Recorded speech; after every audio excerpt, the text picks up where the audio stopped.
तो ये कहानी है एक ऐसे क्राउनलेस प्रिंस की जिसे कि इलेक्स या गॉड इलेक्ट्रोलस या नेक्रोमेंसर भी कहा जाता है, जिसने अपनी जिंदगी की शुरुआत अच्छाई के रास्ते पे चलकर किया था। लेकिन जिंदगी ने इसके साथ ऐसा खेल खेला कि ये आगे चलकर इंसानों का दुश्मन बन गया, जो कि आगे चलकर लॉ होचन और यू हाउ का स्पिरिचुअल मास्टर बनता है। जी हाँ, मैं बात कर रही हूँ गॉड इलेक्ट्रोलस पर बेस्ड मूवी की, जिसका कि रियल नेम ये लाई केसी है। एक ऐसा प्रिंस जिसे बचपन में एंजल ऑफ लाइट के नाम से बुलाया जाता था, लेकिन जिंदगी में एक ऐसा मोड़ आता है कि जिस रात से सब कुछ बदल जाता है, जहाँ पर ये डार्क मैजिक की मदद से नेक्रोमेंसर बनकर गॉड इलेक्ट्रोलस का टाइटल हासिल करता है। पर कैसे ये खुद के अंदर बाद में इंसानियत को देख पाता है, ये इस मूवी में हमें सब कुछ दिखने वाला है। इंटरेस्ट में ये मूवी तुम्हारे लिए किसी रोलर कोस्टर राइड से कम नहीं होने वाला। इस मूवी में एक्शन, इमोशनल ड्रामा, ट्रॉमा सब कुछ है, बस कमी है तो तुम्हारे देखने की। तो मैंने किसी देर के इस जबरदस्ती मूवी को स्टार्ट करते हैं। तो हमारी कहानी की शुरुआत में हमें एक नैरेटर वॉइस बताती है कि कुछ लोग उसे सन ऑफ लाइट बुलाते हैं, तो कुछ लोगों को कहना है कि डार्कनेस तुम्हें हमेशा फॉलो करेगा। पर सवाल तो ये उठता है कि वो इतना ज्यादा पावरफुल होने के बाद भी उसे उसके प्यार ने बिट्रे क्यों किया। तो कुछ लोगों का ये भी कहना है कि उसने उस पावर को गॉड को सप्रेस करने के लिए यूज किया, और जिससे उसने मैनकाइंड के ग्लोरियस एरा को पूरी तरीके से डिस्ट्रॉय कर दिया। जिसके बाद वो नैरेटर वॉइस आगे कहती है कि युआन की एक अनफॉरगिवेबल क्रिमिनल है, एक ऐसा सिनर जिसे कि इतिहास कभी माफ नहीं करने वाला। वो वॉइस हमें आगे बताती है कि पर मजे की बात तो ये है कि जब मैंने उसके इस गलतफहमी के बारे में उसे बताया ना, उसने मेरी बातों को सुनकर स्टाइल के साथ अपना हाथ हिलाया और स्माइल करने लगा और कहने लगा आई डोंट केयर। इसी के साथ हमें वहाँ पर कुछ लोगों को दिखाया जाता है जो कि अपने हाथों को ऊपर करते हुए कहते हैं कि long live holy death, long live Electrolus, long live holy death. ये कहते साथ ही वो सभी वहाँ पर नारे लगाने शुरू कर देते हैं। इसी के साथ हम इलेक्स को देखते हैं जो कि वहाँ पर स्टेयर्स पर चढ़ रहा था। साथ ही वो अपने पास के दिनों को भी याद करता है कि कैसे पहले लोग उसे long live sun of light कहकर बुलाते थे और उसके चारों तरफ नारे लगाते थे। जैसे जैसे वो आगे बढ़ता है हमें उसकी पूरी जर्नी के कुछ छोटे छोटे झलक दिखाए जाते हैं। इसी के साथ हमारी कहानी फाइनली यहाँ से शुरू होती है। इसी के साथ हमें कर्टन डीमेंट कॉन्टिनेंट का सीन दिखाया जाता है, जहाँ पर वो नैरेटर वॉइस हमें बताती है कि 6000 साल पहले तक यहाँ पर डीमेंट इतने भी ज्यादा आसपास फैले हुए नहीं थे, और इसी एरा को ग्लोरियस एज ऑफ मैनकाइंड के नाम से भी जाना जाता है, जहाँ पर लोग बहुत ही ज्यादा शांति के साथ रहा करते थे और सारे ह्यूमंस गॉड ऑफ लाइट में बिलीव करते थे। इसी के साथ हमें एक चर्च का भी सीन दिखाया जाता है, जहाँ पर हमें बताया जाता है कि ग्लोरियस चर्च बिलीव करती थी कि डिवाइन पावर्स ऑफ लाइट उन्हें हमेशा हर मुश्किल से बचाती रहेगी। और फिर एक ऐसा दिन आता है जहाँ पर उस चर्च का होली पोप बाहर आकर सभी को एक प्रोफेसी करता है जो कि गॉड ऑफ लाइट के बारे में होती है, जहाँ पर वो पोप सभी से कहने लगता है कि मैं बता दूं कि जो सन ऑफ लाइट जो कि पिछले 6000 सालों में हमारे बीच अपीयर नहीं हुआ, पर अब वो सुनहरी घड़ी आ चुकी है और उसके हमारे बीच बॉन्ड होने का टाइम आ गया है। अब मुझे पता है कि आप सबको भी उस पर बहुत ही ज्यादा यकीन होगा, क्योंकि उसके आने के बाद से ह्यूमैनिटी और भी ज्यादा ग्रेटर ग्लोरी की तरफ आगे बढ़ेगी। ये सुनते साथ ही हम देखते हैं कि वहाँ मौजूद सभी लोग बहुत ही ज्यादा खुश हो जाते हैं। वहाँ मौजूद सभी लोग बो डाउन करते हुए सन ऑफ लाइट के नारे लगाने लगते हैं, क्योंकि जो मैनकाइंड का अब तक का ग्लोरियस एरा चल रहा था, इन सबको यकीन था कि उसके आने से हमारी जिंदगी पहले से और ज्यादा खुशहाल होने वाली है, और जिसका कि जनरेशन बाय जनरेशन 6000 सालों से सभी लोग इंतजार कर रहे थे। इसी के साथ हमें बताया जाता है कि इसी दिन से हर एक चीज की शुरुआत होती है। इसी के साथ सीन शिफ्ट होता है और हमें दिखाया जाता है कि कार्डन एम्पायर का किंग अपने बेटे को वहाँ पर एक सैक्रिफिकेशन के लिए रेडी कर रहा होता है, जहाँ पर उसका बेटा डर के मारे कांप रहा होता है। लेकिन किंग काइडन उससे कहने लगता है कि बेटा डरो मत, तुम्हें कुछ नहीं होगा। वो अपने बाप से चिल्ला चिल्ला कर कहता है कि फादर प्लीज ऐसा मत करो, मुझे बहुत डर लग रहा है, प्लीज आप ऐसा मत कीजिए। लेकिन हम देखते हैं कि किंग काइडन अपना मन बना चुका होता है और वो अपने उस स्वॉर्ड और स्वर्णिटी को उठाते हुए कहता है कि मैं इसकी मदद से तुम्हें आज सन ऑफ लाइट बना दूंगा, जैसा कि प्रोफेसी में कहा गया था, और मुझे यकीन है कि तुम ही वो चाइल्ड हो जिसके बारे में आज प्रोफेसी हुई है। ये कहते साथ ही हम देखते हैं कि किंग काइडन उस स्वॉर्ड को अपने बेटे के आर पार कर देता है, जिससे उसका बेटा दर्द के मारे चीख मारता है और उसकी वहीं पर मौत हो जाती है। जिसके बाद उसका फादर कहने लगता है कि मुझे पता है कि तुम्हारे अंदर ऐसी पावर्स है जिससे तुम सन ऑफ लाइट जरूर बनोगे, और जिसके बाद हमारी ये पूरी कंट्री सबसे ज्यादा पावरफुल बन जाएगी। हम देखते हैं कि जैसे ही उसके बेटे का ब्लड वहाँ पर जमीन पर गिरता है, कुछ डिमोनिक हाथ और कुछ डिमोनिक एनर्जी उसकी तरफ तेजी से बढ़ने लगती है। जिसके नेक्स्ट सीन में हम देखते हैं कि अचानक से कुछ ब्लैक स्मोक उसकी बॉडी को घेर लेते हैं और फिर अचानक से वो चिल्ला उठता है। यहाँ पर हम देखते हैं कि उसे बहुत बहुत ही ज्यादा पेन होता है क्योंकि उसके फादर ने डार्क इविल की मदद ली थी और फिर उसके बेटे की बॉडी हवा में फ्लोट करने लगती है और हमें यहाँ पर कुछ क्रिस्टल पॉइंट्स को भी दिखाया जाता है जो कि एक के बाद एक लाइट एनर्जी से फिल्ड हो जाते हैं। उसका फादर फिर अपने बेटे को पूरी जनता के सामने इंट्रोड्यूस कराते हुए दिखाता है कि मेरे बेटे के पास 90 स्पिरिचुअल पावर्स मौजूद है, जो देखकर वहाँ मौजूद सारे लोग कहने लगते हैं कि हमारे क्राउन प्रिंस ने स्पिरिचुअल पावर को 90 पॉइंट्स तक अचीव कर लिया है। इसी के साथ वो सभी उसके आगे बो डाउन करते हुए कहते हैं कि आप ट्रूली में चाइल्ड ऑफ लाइट है, इसमें कोई शक नहीं। हम देखते हैं कि वहाँ मौजूद सभी लोग बहुत ही ज्यादा खुश होते हैं, जिसके बाद एम्परर काइडन सभी लोगों से कहने लगता है कि पूरे त्यान लू को ये मैसेज पहुंचा दो कि मेरा बेटा सन ऑफ लाइट है। बता दो कि द ग्रेट एम्परर काइडन का बेटा सन ऑफ लाइट है, जिसके बारे में हमारी होली चर्च के पोप ने प्रोफेसी की थी। इसी के साथ हमें नरेटर वॉइस बताती है कि इस जमाने में जो काइडन एम्पायर था ना, वो बहुत ही ज्यादा स्ट्रॉन्ग था और अब जब सन ऑफ लाइट आ चुका है इनके बीच, तो इनकी पावर का ठिकाना ही नहीं रहता। चारों तरफ मौजूद हर एक कॉन्टिनेंट में ये न्यूज आग की तरह फैल जाती है कि काइडन एम्परर में सन ऑफ लाइट आ चुका है। इसी के साथ हम देखते हैं कि ये न्यूज आग की तरफ फैलते हुए पांगबू एम्पायर के किंग तक भी बात ये पहुंच जाती है, जो कि इलेक्ट्रोलस का फादर है। जहाँ पर हम देखते हैं कि पांगबू एम्पायर के किंग अपनी वाइफ से कहता है कि हनी, जो इस लेटर में लिखा है अगर वो सच है तो इसका मतलब ये कि हमारा बेटा, ये कहते साथ ही दोनों अपने पीछे की तरफ देखने लगते हैं, जहाँ पर हमें दिखाया जाता है छोटा इलेक्स मौजूद होता है जिसके चारों तरफ बहुत ही पावरफुल लाइट हमें दिखाई जाती है और उसका फादर कहता है कि क्या ये सन ऑफ लाइट नहीं है। इसी के साथ हमें स्पिरिचुअल लाइट मास्टर को भी दिखाया जाता है, जहाँ पर वो इलेक्स से कहती है कि इलेक्स, आगे चलकर तुम सन ऑफ लाइट बनने वाले हो तो तुम्हें हर चीज बहुत ही ध्यान से सीखना होगा। जहाँ पर वो उससे लाइट फॉर्मेशन बनाना सिखाती है, लेकिन इलेक्स उससे कहने लगता है कि मुझे मेरा तरीका ज्यादा पसंद आता है। इसी के साथ हम देखते हैं कि इलेक्स अपनी खुद की फॉर्मेशन बनाना शुरू कर देता है, जिसके नेक्स्ट सीन में हम देखते हैं कि इलेक्स अपने सीनियर रिसोर्सेज मास्टर्स के साथ ट्रेनिंग कर रहा होता है। हम देखते हैं कि वो अपने दोनों मास्टर्स के साथ वहाँ पर रेस लगा रहा होता है और उनमें से एक कहता है कि हमें पहले इसे जीतने का मौका देना चाहिए, जिस पर दूसरा वाला कहता है कि नहीं, योर हाइनेस अब कोई छोटे बच्चे नहीं रहे, अगर उन्हें जीतना ही है तो उन्हें हमें हराना होगा। ये कहते साथ ही हम देखते हैं कि वो वहाँ पर 2 पोर्टल्स ओपन करके उनमें से कुछ बर्ड्स को निकाल देता है, जो जैसे ही इलेक्स के सामने जाते हैं तो उसके सामने एक ब्लैक फॉग छा जाता है, जिसके बाद वो दोनों उससे आगे निकल जाते हैं। लेकिन हम देखते हैं कि इलेक्स वहाँ पर एक छोटी सी ट्रिक यूज करके उनसे आगे निकल जाता और फिर जो उनका टारगेटेड आउल था, जिसे कि पकड़ने पर उनमें से जो भी उसे पकड़ेगा वो जीत जाएगा, तो इलेक्स जैसे ही उसे पकड़ने वाला होता है अचानक उस पर एक अटैक हो जाता है और इलेक्स का बैलेंस बिगड़ जाता है और वो खाई के अंदर गिरने लगता है, जो देखकर उसके दोनों मास्टर बहुत ही ज्यादा डर जाते हैं। जिसके नेक्स्ट सीन में हम देखते हैं कि वहाँ पर 4 ब्लैक मास्क वाले असैसिन्स आ जाते हैं, जो कि यहाँ पर इलेक्स को मारने के लिए आए होते हैं। लेकिन हम देखते हैं कि जैसे ही उनमें से एक असैसिन इलेक्स को मारने के लिए उसके करीब आता है, अचानक से वहाँ पर एक ब्लैक ड्रैगन अपने मुंह से लेजर निकालकर उसे दूर फेंक देता है। इसी के साथ हम देखते हैं कि वहाँ पर एक ड्रैगन पर सवार होकर एक लड़की आ जाती है, जो कि आते साथ ही अपना हाथ इलेक्स की तरफ बढ़ा देती है और कहती है कि जल्दी से मेरा हाथ पकड़ लो। उसे देखते ही इलेक्स अलग ही दुनिया में खो जाता है, जिसके नेक्स्ट सीन में इलेक्स उसका हाथ पकड़ लेता है और फिर वो उसे ऊपर खींच लेती है, जिसके बाद वो लोग दूर उड़ते हुए चले जाते हैं। वहीं पीछे से वो असैसिन भी उनका पीछा करते हैं। हम देखते हैं कि वो दोनों ही उन असैसिन से फाइट कर रहे होते हैं। चारों तरफ बहुत ही दमदार धमाके और फाइट हो रही होती है। इसी दौरान वो लड़की से कहती है कि तुम वो हो जो कि फ्यूचर में मुझसे शादी करने वाला है, जिस पर इलेक्स कहने लगता है कि अच्छा तो मैं समझ गया, तुम जरूर प्रिंसेस ब्लू हो जो कि शिया एम्पायर से। आगे कहते साथ ही वो वहाँ पर अपनी पावर को यूज करके सारे असैसिन्स को एक के बाद एक जान से मार रहा होता है, जिसके बाद हम देखते हैं कि वो उससे कहती है कि मुझे उम्मीद है कि तुम अपने फादर की तरफ वीक नहीं होगे, जिस पर वो कहने लगता है कि मैंने तुम्हारे बारे में जैसा सुना था तुम उससे कहीं ज्यादा रूड हो। कहते साथ ही हम देखते हैं कि वो वहाँ पर एक असैसिन्स को अपने पावर से ही जान से मार देता है, जिसके बाद वो हवा में जंप करते हुए फ्लाई करने लगता है और वहाँ मौजूद सभी से क्लोज कॉम्बैट फाइट करने लगता है और उसे चिढ़ाती हुए प्रिंसेस फ्लो कहने लगती है कि एक बात याद रखना कि मैं फ्यूचर में वेस्ट एशिया की किंग बनने वाली हूँ, तो इसके लिए मेरा जो फियांसे होगा ना उसे कमजोर तो बिल्कुल भी नहीं होना चाहिए। बेसिकली वो यहाँ पर उसे एनकरेज करती है कि तुम्हें हार नहीं माननी। हम देखते हैं कि यहाँ पर इलेक्स कमाल की फाइट करता है और वो एक एक को ही अकेले वहाँ पर निपटा रहा होता है, जो देखकर उसका मास्टर वहाँ पे कहता है कि यकीन नहीं होता कि हमारी योर हाइनेस पहले से इतने ज्यादा स्ट्रॉन्ग बन चुके हैं। इसी दौरान इलेक्स एक असैसिन को जान से मारने के लिए पूरी तरीके से रेडी हो जाता है और उसका गला पकड़ते हुए कहता है कि बताओ तुम्हें यहाँ पर किसने भेजा है, जिस पर वो असैसिन गुस्से के साथ कहने लगता है कि यहाँ पर बस एक ही सन ऑफ लाइट हो सकता है और इसके लिए तुम्हें मरना होगा। ये कहते साथ ही वो वहाँ पर अपने पास से एक एनर्जी बॉल को निकालता है, जिसे वो जैसे ही क्रश करता है तो आसपास एक जोरदार धमाका होता है, जिससे हम देखते हैं कि टाइम बिल्कुल पॉज सा हो जाता है और फिर दोनों मास्टर बहुत ही ज्यादा डर जाते हैं। वो दोनों एलेक्स को बचाने के लिए उसकी तरफ अपना हाथ बढ़ाते हैं। पीछे से प्रिंसेस फ्लो भी उससे बचाने के लिए आगे बढ़ती है। यहाँ पर सभी बहुत ही ज्यादा डर जाते हैं, लेकिन एलेक्स यहाँ पर स्माइल करने लगता है और वो अपने दोनों हाथों को क्लोज लाते हुए वहाँ पर थोड़ी लाइट एनर्जी को कलेक्ट करने के बाद जैसे ही अपने दोनों हाथों को एक साथ कंबाइन करता है, हम देखते हैं कि वहाँ पर एक बड़ा सा फॉर्मेशन बन जाता है, जो कि दिखने में किसी छोटे डोमेन की तरह लग रहा होता है, जहाँ पर बस एलेक्स का ही कंट्रोल होता है। जो देखकर वो असैसिन कहने लगता है कि आखिर यहाँ पर क्या हो रहा है। ऐसा लग रहा है जैसे वक्त पूरी तरीके से थम चुका है। यहाँ पर एलेक्स उसे गुस्से भरी निगाहों के साथ देखते हुए कहने लगता है कि क्योंकि तुम यहाँ पर अपनी जान देने के लिए ही आए हो, तो क्यों ना तुम्हारी जान को थोड़ा काम में लगाया जाए, और मेरी क्रिएशन के लिए इससे बेहतर अपॉर्चुनिटी नहीं हो सकती। तो चलो फिर मैं अपनी नई क्रिएशन को तुम पर आजमाता हूँ। जिसके नेक्स्ट सीन में वो कहने लगता है नो डिस्ट्रक्शन नो फॉरगिवनेस। ये कहते साथ ही वो वहाँ पर एक चुटकी बजाता है, जिससे वो डायमेंशन वहाँ से गायब हो जाता है। और अभी यहाँ पर जो कुछ भी हुआ वो रिवर्स में चलने लगता है, जिससे वो बॉम्ब उसके हाथ में ही ब्लास्ट कर जाता है, और जिस हाथ में वो बॉम्ब ब्लास्ट हुआ तो वो वहाँ से कट कर दूर गिरने लगता है। जिसके बाद ही हम देखते हैं कि वो असैसिन दूसरे हाथ से वहाँ पर एक पोर्टल को ओपन करता है, जिससे वो यहाँ से एस्केप कर सके। लेकिन हम देखते हैं कि उसे ऐसे एस्केप करता हुआ देखकर दूर से ही प्रिंसेस फ्लो अपना डैगर उसे थ्रो करके मार देती है, जिसकी बॉडी से आर पार होते हुए उस पोर्टल के आर पार भी पहुंच जाता है, और वो उस पोर्टल के आर पार मौजूद एक बंदे को लगने वाला होता है, लेकिन वो लड़का उसे पकड़ लेता है। जिसके बाद हमें दिखाया जाता है कि ये असल में काइटन किंग का बेटा होता है, जिसे कि फेक सन ऑफ लाइट भी कह सकते हैं। और जिसके बाद जैसे ही काइटन का बेटा वहाँ पे मुड़ के देखता है तो वो असैसिन जमीन पर गिर जाता है और सामने एलेक्स खड़ा होता है, जिससे कि मारने के लिए ही उसे अपने असैसिन्स को भेजा था। जिसके नेक्स्ट सीन में वो उस डैगर को अपने हाथों से ही क्रश कर देता है और हमें ये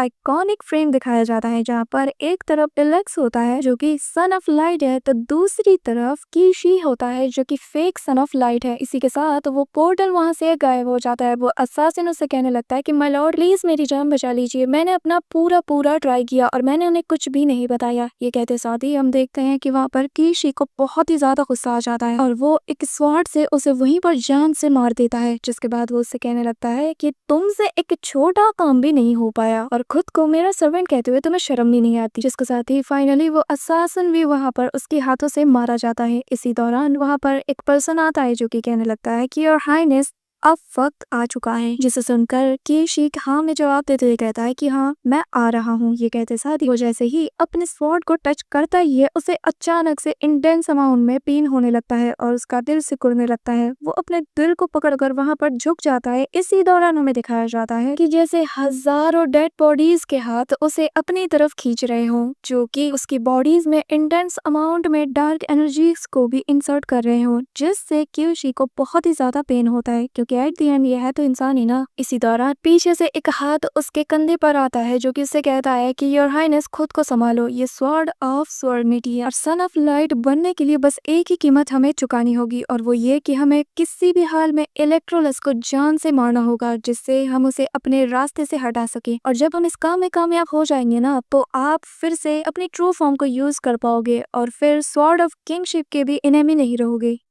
इसी दौरान हम देखते हैं कि वो बंदा उसके अंदर थोड़ी पावर को भी इंसर्ट करता है, जिससे उसे पहले से बेटर फील होने लगता है। जिसके बाद वहां पर गेट ओपन होता है और कीशी अपने स्वॉर्ड ऑफ स्वर्निटी को उठाकर वहां से जाने लगता है, जहाँ पर कि हमें दिखाया जाता है कि उसके किंगडम के सारे लोग वहां पर वेट कर रहे होते हैं और इसे वहां मौजूद सभी लोगों को अपने सन ऑफ लाइट होने का सबूत देना होगा, क्योंकि रूमर्स ऐसे भी फैल रहे होते हैं कि असल में एक और सन ऑफ लाइट यहाँ पर आ चुका है, जिससे इसके सन ऑफ लाइट होने पर सब लोगों के मन में अंदर ही अंदर घर करता जा रहा था। लेकिन हम देखते हैं कि यहाँ पर इसका जलवा कायम होता है, जहाँ पर लोग इससे बिल्कुल गॉड की तरह पूछ रहे होते हैं, जो देखकर कीशी अपने मन में कहता है कि कितने स्टूपिड हैं ये लोग। जिसके बाद कीशी अपने उसी स्वॉर्ड ऑफ स्वर्निटी को हवा में उछालता है, जिससे हम देखते हैं कि एक रे ऑफ लाइट निकलती है जो कि आसमानों में जाकर वहाँ पर उन लोगों पर होली वाटर की बारिश करना शुरू कर देता है, जो देखकर वहाँ मौजूद सभी लोग बहुत ही ज्यादा ब्लेस्ड फील करने लगते हैं। हम देखते हैं कि वहाँ पर जितने भी बीमार लोग होते हैं तो जब उन पे ये बारिश की बूंदें गिरती हैं तो वो बिल्कुल ठीक हो जाते हैं। लोग यहाँ पर खुशी से झूमने लगते हैं। आसपास की फूल भी उस बारिश से खिलना शुरू हो जाती है, जिससे सभी को यकीन होने लगता है कि यही ट्रू सन ऑफ लाइट है। लेकिन इन्हीं लोगों के बीच में हमें एक और लड़की को दिखाया जाता है, जहाँ पर जो वो इन बारिश की बूंदों को देखती है ना, तो उन्हें इसके अंदर इविल एनर्जी नजर आती है। वो अपनी आंखों को अच्छे से साफ करके दोबारा देखती है तो उसे फिर भी वो वाटर होली वाटर की बजाय ब्लैक वाटर नजर आता है, जिससे वो बहुत ही ज्यादा घबरा जाती है। इसी दौरान हम केशी को देखते हैं, जहाँ पर वो कहता है कि तुम सबको बस मेरी पूजा करना होगा, चाहे जो हो जाए, हर हाल में मुझ पर अपना बिलीफ कायम रखना और मैं ऐसे ही तुम्हारी पेन को तुम्हारी लाइफ से दूर कर दूंगा। और फिर वो बहुत ही इविल सा फेस बनाते हुए कहता है कि लोगों मेरी तरफ आओ, और अपने मन में कहने लगता है आओ और मेरे एंटी ईटिंग पेंट को शेयर कर लो। इसी के साथ सीन वापस से शिफ्ट हो जाता है और हमें इलक्स का किंगडम दिखाया जाता है, जहाँ पर रात के सीन में एक बालकनी में प्रिंसेस फ्लू और इलक्स मौजूद होते हैं, जहाँ पर प्रिंसेस फ्लू उससे कहने लगती है कि फाइनली आज वो दिन आ चुका है। जो सुनकर इलक्स उससे कहने लगता है कि क्या सच में आज वो दिन है जब हम एंगेज्ड होने वाले हैं? जिस पर प्रिंसेस फ्लू से कहने लगती है कि और क्या, तो तुम्हें क्या लगता है कि मेरे फादर इतने दूर से यहाँ पर क्या करने आए होंगे? हाँ, जिसके बाद वो उससे बुरी शक्ल बनाती हुई कहती है कि एक बात बताओ, क्या तुम इससे खुश नहीं हो? क्या तुम नहीं चाहते कि मैं तुम्हारी वाइफ बनूं? जिस पर इलक्स कहने लगता है कि ऐसा नहीं है कि मैं नहीं चाहता, मैं बस इतना जानता हूँ कि हमारे फादर उम्मीद करते हैं कि हमारा ये एंगेजमेंट प्रपोजल बहुत ही ज्यादा काम आने वाला है फ्यूचर में दोनों कंट्रीज के लिए। और मेरे पेरेंट्स को लगता है कि मैं सन ऑफ लाइट हूँ, जो कि सच भी है, क्योंकि मैंने सारे पॉइंट्स को अचीव कर लिया था और जो मुझ पर लास्ट अटैक हुआ है उससे सभी को यकीन हो चुका है कि प्रिंस कार्टन फेक है। उसने इविल एनर्जी की मदद से लोगों को बेवकूफ बनाकर खुद वहाँ पर सन ऑफ लाइट का टाइटल हासिल करके बैठा हुआ है। यहाँ पर सभी को पता है कि आखिर कार्टन एम्पर क्या चाहती है, उन्हें तो बस पहले से ज्यादा स्ट्रॉन्ग बनना है। और इसी पावर की लालच में वो लोग इतने ज्यादा अंधे हो चुके हैं कि 6000 साल की प्रोफेसी के लिए जिसका हम अब तक वेट करते आ रहे हैं, उसको भी इन लोगों ने पूरी तरीके से झुठला दिया। सुनने में तो ये भी आया है कि बहुत सी सेवरल छोटे कंट्रीज को भी इन लोगों ने अपने अंदर शामिल कर लिया और उन्हें पूरी तरीके से खा गए। और ये हम सभी के लिए और पूरे मैनकाइंड के लिए बहुत ही ज्यादा फिक्र करने वाली बात है, क्योंकि मेरे फादर की हेल्थ भी अब पहले से कई गुना ज्यादा खराब होती जा रही है। इसी के साथ हमें एक सीन दिखाया जाता है जहाँ पर इलक्स से उसका फादर कहता है कि इलेक्ट्रोलस, जब तक तुम पूरी तरीके से स्ट्रॉन्ग नहीं बन जाते तो हमें तुम्हारी सेफ्टी का ख्याल रखना होगा। मेरे बच्चे, मैंने कुछ फैसले किए हैं तुम्हारे आने वाली जिंदगी को लेकर और मुझे यकीन है कि तुम उसमें पूरी तरीके से खरे उतरोगे। हम देखते हैं कि ये सारी सीन को याद करते हुए इलक्स उन्हीं में खो जाता है, जो देखकर प्रिंसेस फ्लो कहने लगती है कि एक बात बताइए, बार बार तुम नॉकआउट कैसे हो जाते हो? मेरे साथ होते हुए भी तुम अलग ही दुनिया में होते हो। क्या बात है, तुम मुझे पसंद नहीं करते? हाँ, जिस पर इलक्स कहने लगता है कि आखिर हमें मिले हुए कितने ही दिन हुए हैं, हमें तो अभी आधा दिन भी नहीं हुआ। जिस पर प्रिंसेस फ्लो कहती है कि हमारे पास तो पूरी जिंदगी पड़ी है ना एक दूसरे को समझने के लिए। की बात सुनकर इलक्स कहने लगता है कि फिर ठीक है, वादा करो कि तुम मेरे साथ हर वक्त हर सिचुएशन और जिंदगी के हर एक लम्हे में रहोगी। इसी के साथ हमें वो सेरेमनी सीन में दिखाया जाता है जहाँ पर फाइनली इन लोगों की एंगेजमेंट होती है, जहाँ पर होली पोप कहने लगता है कि जैसे ही तुम लोग इस होली बॉव को बनाओगे तो तुम लोग इटरनली एक हो जाओगे और जिसे कि कभी कोई वॉयलेट नहीं कर सकता। हम देखते हैं कि वो दोनों ही अपने हाथ में एक कट लगाते हैं, जिसके बाद वो दोनों अपने हाथों को एक साथ मर्ज कर देते हैं और कहते हैं कि हम वादा करते हैं कि मैं इलेक्स और मैं फ्लू यहाँ पर गॉडेस ऑफ लाइट और मौजूद सभी कंट्रीज के लोगों के विटनेस में ये वादा करते हैं कि हम आज से यहाँ पर एक दूसरे को as a husband and wife accept करते हैं। और हमने यहाँ पर ब्लडी ओथ भी लिया है, जिससे कि हमारा ये कॉन्ट्रैक्ट अब इटरनली भी बन चुका है। और आज इसी दिन से मैं तुम और तुम मैं हूँ। हम अपनी जिंदगी में आने वाली हर एक चुनौती, हंसी खुशी, गम, सारी चीजों को मिलकर शेयर करेंगे। उसका दुख मेरा दुख, उसका सुख मेरा सुख, उसकी चिंता मेरी चिंता, उसकी परेशानी मेरी परेशानी, उसकी चीजें मेरी चीज उसकी चीज। और आज से ही हम एक दूसरे के लिए हमेशा लॉयल रहेंगे और हम ये कमिटमेंट करते हैं कि चाहे जो हो जाए हम एक दूसरे को कभी भी नहीं छोड़ेंगे और सिवाय मौत के कोई भी हमें एक दूसरे से जुदा नहीं कर सकता। यहाँ पर ये सीन बहुत ही ज्यादा इमोशनल और ड्रामेटिक दिखाया जाता है। साथ ही हम देखते हैं कि वहाँ पर एक सर्वेंट आती है जो कि वहाँ पर 2 ब्रेसलेट्स को लाती है, जिसे देखने के बाद वो दोनों ही एक-एक ब्रेसलेट को उठाकर एक दूसरे के हाथ को पहनाने के बाद फिर से अपने हाथों को जॉइन करते हैं, जिससे उनके बीच फाइनली वो वाव बन जाता है। जिसके बाद हम देखते हैं कि वहाँ मौजूद वो होली पोप फाइनली उन दोनों को as a husband and wife introduce कराते हैं और कहते हैं कि गॉडेस ऑफ लाइट तुम दोनों पर हमेशा अपनी ब्लेसिंग्स को बनाए रखे। ये कहते साथ ही हम देखते हैं कि वहाँ मौजूद सभी लोग उन दोनों को ब्लेसिंग्स देने लगते हैं और उन पर फूलों की बारिश होने लगती है। जिसके बाद नेक्स्ट सीन में वो दोनों एक दूसरे का हाथ पकड़कर वहाँ पर एक रैंप पर वॉक करने लगते हैं, जहाँ पर उस रैंप के दोनों साइड पे दोनों कंट्रीज के लोग होते हैं जो कि उन दोनों को साथ में देखकर बहुत ही ज्यादा खुश होते हैं, क्योंकि वो जानते हैं कि ये आज जो कॉन्ट्रैक्ट यहाँ पर हुआ है इससे फ्यूचर में दोनों कंट्री के रिलेशनशिप पहले से कई गुना ज्यादा मजबूत हो जाएंगे। जिसके बाद हम देखते हैं कि वहाँ पर जो डीलन होती है जो कि टायर 5 की एक गार्ड होती है, वो वहाँ पर उन दोनों को देखकर बहुत ही ज्यादा खुश होती है और कहने लगती है कि हमारी प्रिंसेस और हिज रॉयल हाइनेस बहुत ही ज्यादा अच्छे लग रहे हैं। मुझे यकीन नहीं होता कि इनसे भी ज्यादा परफेक्ट मैच कोई हो सकता है। इसी तरह हम देखते हैं कि फ्लू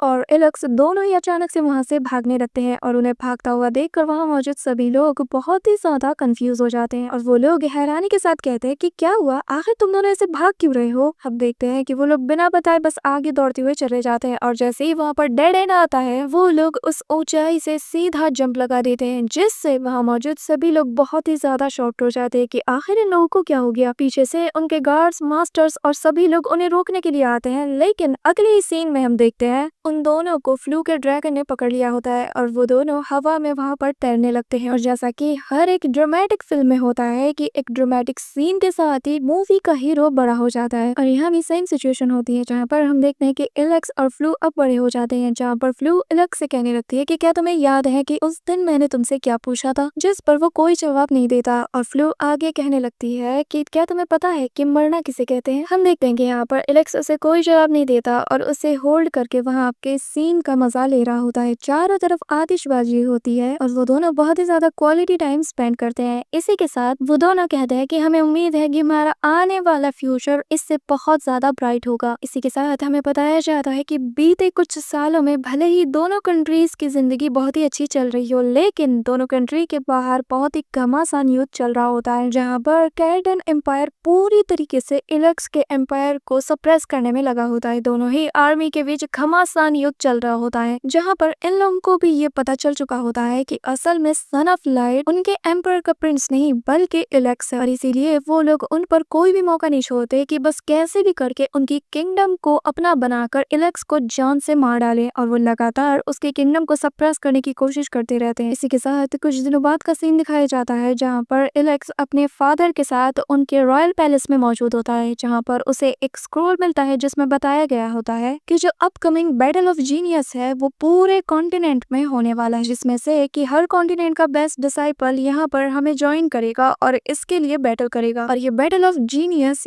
पूरे कॉन्टिनेंट का सबसे ग्रैंड इवेंट में से एक है, जहाँ पर उसका फादर भी बताने लगता है कि ये सब कुछ हमारे ब्रिलियंट चर्च की निगरानी में होगा, जहाँ पर होली चर्च के लोगों का कहना है कि उन्होंने पूरे कॉन्टिनेंट में से सबसे होनहार और यंग जनरेशन को इसमें पार्टिसिपेट करने के लिए बुलाया है। जिस पर उसकी मदर बताने लगती है कि यहाँ पर एक खतरा भी है। वो कहने लगती है कि पर मुझे डर है कि जो हमारी बाकी की कंट्रीज है जो कि हमारे अगेंस्ट है और वो लोग काइटन कंट्री के साथ है, वो लोग तुम्हारी गैर मौजूदगी में कोई ना कोई चाल जरूर चलेंगी। जिस पर एलेक्स कहने लगता है कि मदर फादर आप लोग मेरी चिंता बिल्कुल मत कीजिए, मैं इस चैंपियनशिप में हिस्सा भी लूंगा और जीतूंगा भी, बस आप दोनों मुझ पर यकीन रखिए, क्योंकि अब वक्त आ गया है कि ट्रू सन ऑफ लाइट को पूरी दुनिया में छा जाने का। इसी के साथ ही हमें होली चर्च के आगे का सीन दिखाया जाता है, जहाँ पर बहुत से कंट्रीज के लोग यहाँ पर एज अ ऑडियंस आए होते हैं और उनसे रहा नहीं जाता, क्योंकि वो लोग यहाँ पर आज सन ऑफ लाइट को भी देखने के लिए आए होते हैं, जिनके बारे में उन लोगों ने बस आज तक सुना था, क्योंकि सबकी नजर में आज तक काइटन एम्परर का Prince Keshi he sun of light है। इसीलिए वहाँ मौजूद सभी लोग बहुत ही ज्यादा एक्साइटेड हो जाते हैं और कहने लगते हैं कि हमने सुना है कि यहाँ पर सन ऑफ लाइट भी आने वाला है। इसी के साथ हम देखते हैं कि इतनी सारी गहमा गहमी के बीच में जो होली पोप होता है वो वहाँ पर कहने लगता है कि मेजबान का कदरदान साहिबान, आप सबका यहाँ पर मैं तहे दिल से स्वागत करता हूँ। उम्मीद है कि आप लोग इस साल के होने वाले जीनियस बैटल को लेकर बहुत ही ज्यादा एक्साइटेड होंगे। इसी के साथ हवा में आतिशबाजी होना शुरू हो जाती है। इसी के साथ यहाँ पर फाइनली एक के बाद एक जीनियस एंटर होना शुरू कर देते हैं, जो कि खुद को मानते हैं जीनियस ऑब्वियसली। तो हम देखते हैं कि यहाँ पर काइडन एम्पर का प्रिंस यानी कि प्रिंस केशी भी आ जाता है, जिसके पीछे उसकी पलटन भी होती है। वहीं दूसरी तरफ हम अपने एलेक्स को भी देखते हैं, जहाँ पर वो भी अपनी टीम के साथ आ जाता है। और यहाँ पर इतने सालों बाद फाइनली हम केशी और एलेक्स को आमने सामने देखते हैं। और केशी को देखते साथ ही एलेक्स को वो बचपन वाला सीन याद आ जाता है, जहाँ पर उसने केशी को फर्स्ट टाइम देखा था। इसी के साथ हम देखते हैं कि वो दोनों एक दूसरे को क्रॉस कर जाते हैं। इन दोनों के मन में ही बहुत से अलग अलग सवाल चल रहे होते हैं, लेकिन इसी दौरान वो होली पोक कहने लगता है कि यहाँ पर ये जीनियस ऑफ बैटल दो ग्रुप्स के बीच में होने वाला है, और जो भी जीतेगा उसे आज यहाँ पर द स्वॉर्ड ऑफ डेस्टिनी मिलेगी। और मुझे उम्मीद है कि आप सभी लोग इसके लिए यहाँ पर बहुत ही ज्यादा एक्साइटेड होंगे। और मैं उम्मीद करता हूँ कि यहाँ पर जितने भी प्रतियोगी आए हुए हैं वो लोग आज यहाँ पर अपना बेस्ट देंगे और यहाँ मौजूद हमारे दर्शकों को बहुत ही ज्यादा एंटरटेन भी करेंगे। इसी के साथ वो वहाँ पर एक स्पेल को स्टार्ट कर देता है, जिससे वहाँ मौजूद जितने भी कॉम्पिटिटर थे अचानक उनके पैरों के नीचे एक पोर्टल सा बनने लगता है, जो अभी फुल्ली एक्टिवेट नहीं था। और फिर वो पोप कहने लगता है कि मैं इस बैटल का आगाज करता हूँ। इसी के साथ टाइम बिल्कुल फुर्ती से निकल जाता है और हमें दिखाया जाता है कि एक के बाद धड़ाधड़ सारे प्लेयर्स मारे जाते हैं। यहाँ पर बेसिकली एलेक्स और फ्लो ने ही आधे से ज्यादा बंदों का काम तमाम कर दिया था। वहीं दूसरी तरफ हमें केशी को भी दिखाया जाता है, जहाँ पर वो भी सफाई के साथ सभी को निपटाता चला जाता है, जैसे उसके लिए तो ये सब रोज का काम है। लेकिन हम एलेक्स को देखते हैं कि वो वहाँ पर किसी को जान से तो नहीं मारता, पर उनको इतनी बुरी तरीके से नॉकआउट तो कर ही देता है कि वो गेम से बिना अपनी जान को गवाए ही बाहर हो जाते हैं। और यही चीज एलेक्स को सबसे ज्यादा खास बनाती है। वहीं दूसरी तरफ हम फ्लो को भी देखते हैं, जहाँ पर वो भी अपना बेस्ट दे रही होती है। यहाँ पर एलेक्स को देखकर वहाँ मौजूद उसके कंट्री के सारे लोग बहुत ही ज्यादा खुश हो जाते हैं और उसे चीयर करना शुरू कर देते हैं। इवन के फ्लो के पैलेस के गार्ड्स और उसके मास्टर्स भी वहाँ पर उसे ही चीयर कर रहे होते हैं, जिसके साथ ही हमें कुछ जज्बात का सीन दिखाया जाता है, जहाँ पर पता चलता है कि अब यहाँ पर सभी को सोलो प्ले करना होगा, जिसका मतलब ये कि अब फ्लो और एलेक्स को भी एक दूसरे के अगेंस्ट फाइट करना होगा। जो देखकर वो गार्ड भी कहने लगती है कि ये क्या, अब तो इन दोनों को ही एक दूसरे का सामना करना होगा, ये तो बहुत ही ज्यादा बुरा हुआ, अब मैं किसको सपोर्ट करूं। यहाँ पर ये सीन देखने के बाद पीछे खड़ा उसका मास्टर कहने लगता है कि देखने से लगता है कि यहाँ पर ये बैटल को भी काइडन एम्पर पूरी तरीके से कंट्रोल कर रहा है, क्योंकि वो भी यहाँ पर चाहते हैं कि जैसे तैसे करके एलेक्स की जान उसके बेटे कीशी के हाथों से ही चली जाए, और ऐसा काम बस वही लोग कर सकते हैं। यहाँ पर हम एलेक्स को देखते हैं, जहाँ पर वो फ्लो से कहने वाला होता है कि देखो हम इस चीज को यहाँ पर सॉल्व कर सकते हैं, मैं तुम पर अटैक नहीं करना चाहता। लेकिन उसके अगले पल फ्लो उस पर अपनी स्क्वाड से अटैक करने के लिए आगे बढ़ती है। दिल तोड़ती यार तुमने इसको। यहाँ पर एलेक्स उसे देखकर बहुत ही ज्यादा शॉक्ड हो जाता है और इसके अगले पल जैसे ही वो उस पर अटैक करने ही वाली होती है, वो अपना डिफेंस वहाँ पर एक्टिवेट कर लेता है। फ्लो से कहने लगती है कि तुम मुझसे ये तो उम्मीद नहीं कर रहे हो ना कि मैं तुम्हें जिताने के लिए अपनी डिफीट को एडमिट कर लूं। जिस पर एलेक्स थोड़ा स्माइल करता है और उसे दूर झटक देता है, जिसके बाद फ्लो से कहने लगती है कि चिंता मत करो, एक बार मैं जीत गई ना तो मैं तुम्हारी हेल्प जरूर करूंगी। जिसके बाद ही वो फिर से इस पर अटैक कर देती है। हम देखते हैं कि इन दोनों के बीच क्लोज कॉम्बैट होने लगता है। इसी दौरान एलेक्स उससे कहने लगता है कि देखो ये बहुत ही ज्यादा डेंजरस है। जिस पर वो उसे कहने लगती है कि याद है ना कि बचपन में एक बार मैंने तुम्हारी जान बचाई थी। जिस पर एलेक्स कहने लगता है कि हाँ, पर इसका मतलब ये नहीं है कि तुम यहाँ पर अपनी जान को खतरे में डालकर मुझसे फाइट करो। ये सुनकर फ्लो को बहुत ही ज्यादा गुस्सा आ जाता है और वो उस पर काउंटर अटैक करते हुए कहती है कि एलेक्स प्लीज मुझे अपनी फियांसे की तरह ट्रीट करना बंद करो, भूलो मत हम अभी एक बैटल ग्राउंड में, प्लीज मुझे अपनी एज अ ओपोनेंट की तरह ट्रीट करो। ये सुनकर